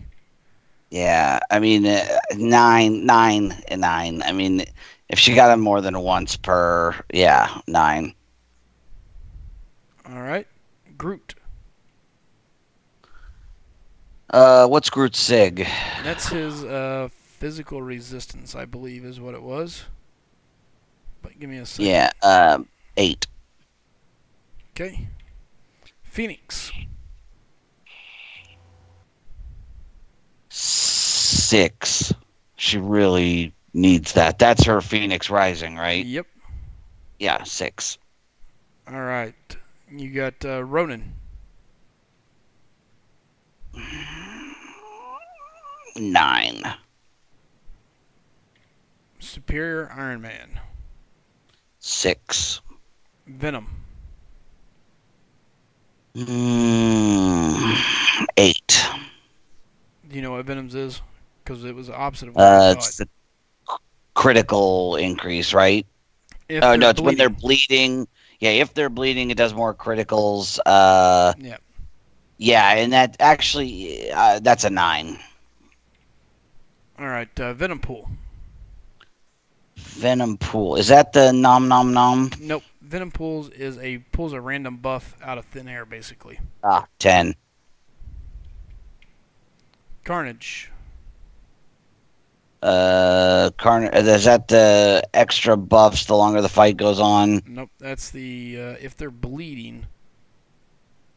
Hold on, it has to do with the bleeding. Pulling it up right now. All right, Bloodlust gives him X% increased power gain while the opponent is bleeding. The longer the opponent has been continuous bleeding, the greater the bonus, reaching a maximum after 20 seconds. 9. And Thor. 6. All right. There we go, folks. We've got all the votes in. All right, let me do some color coding here. And as we go, we'll talk about it. Do me a favor, help keep up with chat as we go. Coming in with a number of, the first number being 5 or lower is the ones we'll be marking in green. So you have Dr. Voodoo. Ghost Rider was a 7. Along with Dormammu at a 6-3. Guillotine with a 7, 8. Magic was a 6-1. Unstoppable Colossus and Juggernaut all at 6s, 6-3-3. So impressive there. A lot of those in the Mystic. Scarlet Witch finishing in the top 5 with a 3-5. A lot of 7s here when you go to Hood, Mordo, Thor, and Doctor Strange. All finishing in that 7 range. Oh, you got 2 more 6s with the Iron Fist couple. And then Loki, the only one to finish in the orange down in the Mystics. Orange is 8 or 9, so above an 8 gets an orange ranking, saying, you may want to think about this. Alright, going into science, you've got Red Hulk with being saved by Bulldog's 9. She-Hulk or Luke Cage and Joe Fixit getting the red. Stop, think what you're doing. 7 and 6s coming across the board for Ant-Man and Abomination got 7s. Hulk with a 6-3-3, so super close to cracking that 5. She-Hulk with another perfect score of a 10. Miles Morales saved by Bulldog. And then we have a streak of 7, 6, 7, 7, 7 for Spider-Gwen, Spider-Man, Yellow Jacket, Electro, and Rhino. All finishing fairly well. Another orange one here for Quake. And then 2 more in the 6s for the 2 Captain Americas. Moving on to Tech, Iron Patriot. He's going to end up in an orange. We got a 6 out of Iron Man. We got some 8s and 9s coming out with Hulkbuster, War Machine, and Civil Warrior. A 7 out of Howard the Duck. 1.17. That's right. Everybody gave him 1 except for one man, Frojo. Star-Lord leading the way. Followed right closely behind there with OG Vision, also with that 5, sub-5 ranking. Then you've got Vision, Age of Ultron, and Rocket the Raccoon. Going to be getting the yellow plating for being under 8. A lot of 8 and 9s here when you run into Nebula, Ultron, Ultron Prime, and Kang. And then another 7 for Yondu, which is going to be another yellow. So tech-wise, you have nobody get a 10. A lot of yellow, some orange, but 2 in the green. So interesting. How could nobody... Oh, nobody got a 10. Okay. Yeah, no straight 10s. Cosmic, we start out with 3 6s with Thor, Miss Marvel, and King Groot. You get a 9 and you get 9, 8, 9 from Venom, Venompool, and Carnage. Think they need to be reworked much? You got Superior Iron Man with a 6. Ronan with a 7. And Phoenix with a 6. So both of them, those 3 getting there in the yellow. 8, 9, 9 for Groot, Gamora, and Kamala, whatever. Hyperion finished with a 6-8-3. Pretty good score. We got another 7 and another 6 here. Drax and Captain Marvel both finishing as needing those SIGs. Black Spidey, you don't need it. He got a 9. Same with Black Bolt. Not really needed. More importantly, Angela, she is straight out of the box kicking it as everybody gave her a 10. Alright, moving on to the mutants. Storm got a 6 across the board. Rogue with a 717. Got some 9s here. Nightcrawler, Cable, and Colossus finishing in the 9 range. Actually, we got a large chunk of them. Along with Gambit, Magneto, Marvel Now. You got a 7 out of Cyclops Blue. Barely squeezing underneath the 8 marker. Another 9 from Cyclops Red. And then we got some 6s and 7s. You got, who we got here? Psylocke, Iceman, Beast, and Archangel. All in that 6 and 7 range. Wolverine. Oops. Wolverine here, first mutant to be in the green at a 5 or under. X-23 got the 8. It's not needed for her to be amazing. 4.33 for OG Deadpool. And a 9.5 for X-Force. Alright. Last Huge gap. Oh yeah, if you look at the mutants, it's either you need it or it doesn't. Interesting. I was just thinking between the Deadpools. Same character, but massive difference. Yep. Crossbones coming up with an 8. So he'll get the orange. Black Widow got a 3. Finishing under that 10. Daredevil Netflix, hated by all. Daredevil popping into that 5 range. You got Agent Venom, Winter Soldier, and Karnak, all with the orange, being in the 8s and 9s. Same with Falcon. Gwenpool just outside of the 5 range. Going to give her a yellow sticker. We got Punisher not needing to be duped or awakened. You get 2 7s, almost identical here, with Black Panther and Elektra. And then we got some more 9s and 8s with Hawkeye, Moon Knight, and Black Panther Civil War rounding us out. So skill-wise, you've got a lot of orange, very little yellow, 2 greens, and 1 red. So the skill champs, I think, is pretty clear-cut. You know, you want to have Daredevil Awaken, Black Widow, Gwenpool, Elektra, and even Black Panther. But the rest, take them as you go. No big deal. So, all right, guys. So the book will be posted. It's there for everybody to go see. Please do us a favor. Tell people you know about us. Let them know what we're doing. Excuse me. We are attempting to be a little bit different, trying to help out. So keep that in mind as we go on. Let's see here if I can take this off the screen now. Whoop, there you go. So again, keep that in mind. We're here to help. We want to be people that you guys can come to and ask questions. Send people our way. We really do appreciate it. Again, we are growing. Last I checked, we were at like 677 subscribers. So help us out. Send some people our way. Tell them to come in, check us out, subscribe. Ask questions, leave us messages. We'd be happy to answer any of them. You can even find us on Twitter at SlycemGaming, and you can get a response from anybody in my team. We all have access to that. They're all willing to answer questions. So, as we get ready to head out of here tonight, let's see what everybody's up to. What's up, Spidey Enhanced? Welcome.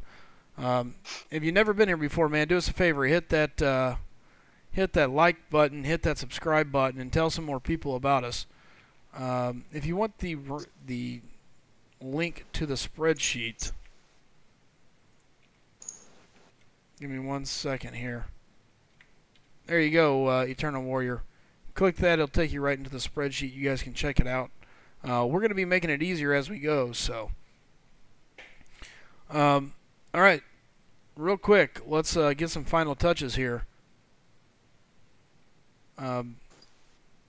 Anthony, what do you got tonight before we head out? Nothing much. All right. Chid, any thoughts? The collector will make you quit the game.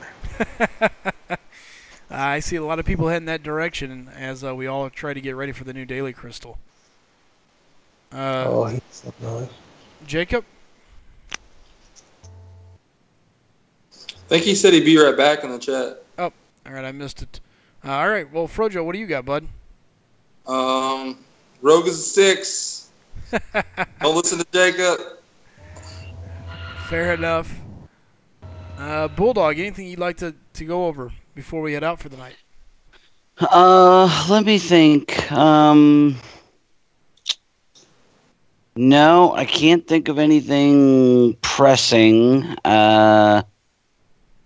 Yeah, get through that 5.2, man. You're gonna if you've got the ability, don't delay. You're gonna want those daily crystals. I know I'm on 5.26 and I'm hating it, and but gotta get it done. I thought about something. Yeah, what do you got? Everybody get hype. Looks like we're getting Kingpin and Medusa. Nice. So get hype. August 2nd looks like probably be update time. Nice. Cool. Yeah. Very interesting. Very, very exciting to see. Word. Jacob, did you make it back? I guess not. Bulldog, did you have That anything else? sounded like him. No, I don't think so. Jacob? Jacob Schaefer. All right, I guess not. All right, guys. Hopefully our next ranking won't be so intensive. The things like this, when we're ranking every champ, it's very hard for us to bring other people on in chat because it takes so long to get through them. So with that being said, make sure you're coming back, checking in, because we are going to be wanting to bring people in chat. That's what we enjoy. So our goal is to bring people in. So just remember that as we move on to the next set of rankings, it won't always be so in detail and so intensive that we can't get some people in. Jacob's back. Jacob, anything you want to touch on before we head out for the night? Spider-Gwen, Jane Foster, and Phoenix are amazing. There you go. All right, guys. And again, my last thing that I can say is, I want to continue to appreciate everybody for the support. We got some great fans, some great followers, support staff, whatever you like to call it. Every time we start this up, people show up. You guys are here to help us ask questions, answer questions. You give us ideas, and you give us feedback. And every time you show up, so we can't ask for anything more than that. So again, we greatly appreciate it. Do us one last favor: jump out there, tell your friends about us, tell your alliance members about us. Get on some of the chat rooms, let them know when we're up and running. Bring some people our way. We're pushing towards 1,000 subscribers, and any help we can get, we greatly appreciate. So again, I want to say thank you all to everybody. You guys are great. With that, I have nothing left to say. Best of luck. I hope our rankings are helping. I hope you guys are learning something, and we look forward to continuing to do this for you guys. So until next time, I hope everybody has some good luck. Get the champions you're looking for. I know I'll be looking for my tech catalyst. And outside of that, we'll be here again. Real quick, Ryan says 10 on this leans means they do not need the signature ability. Correct. The higher the score, the worst. That's the way it goes. So, all right. And again, best of luck getting the things you need this week. We hope you all have the best, and we'll see you next time. Take care.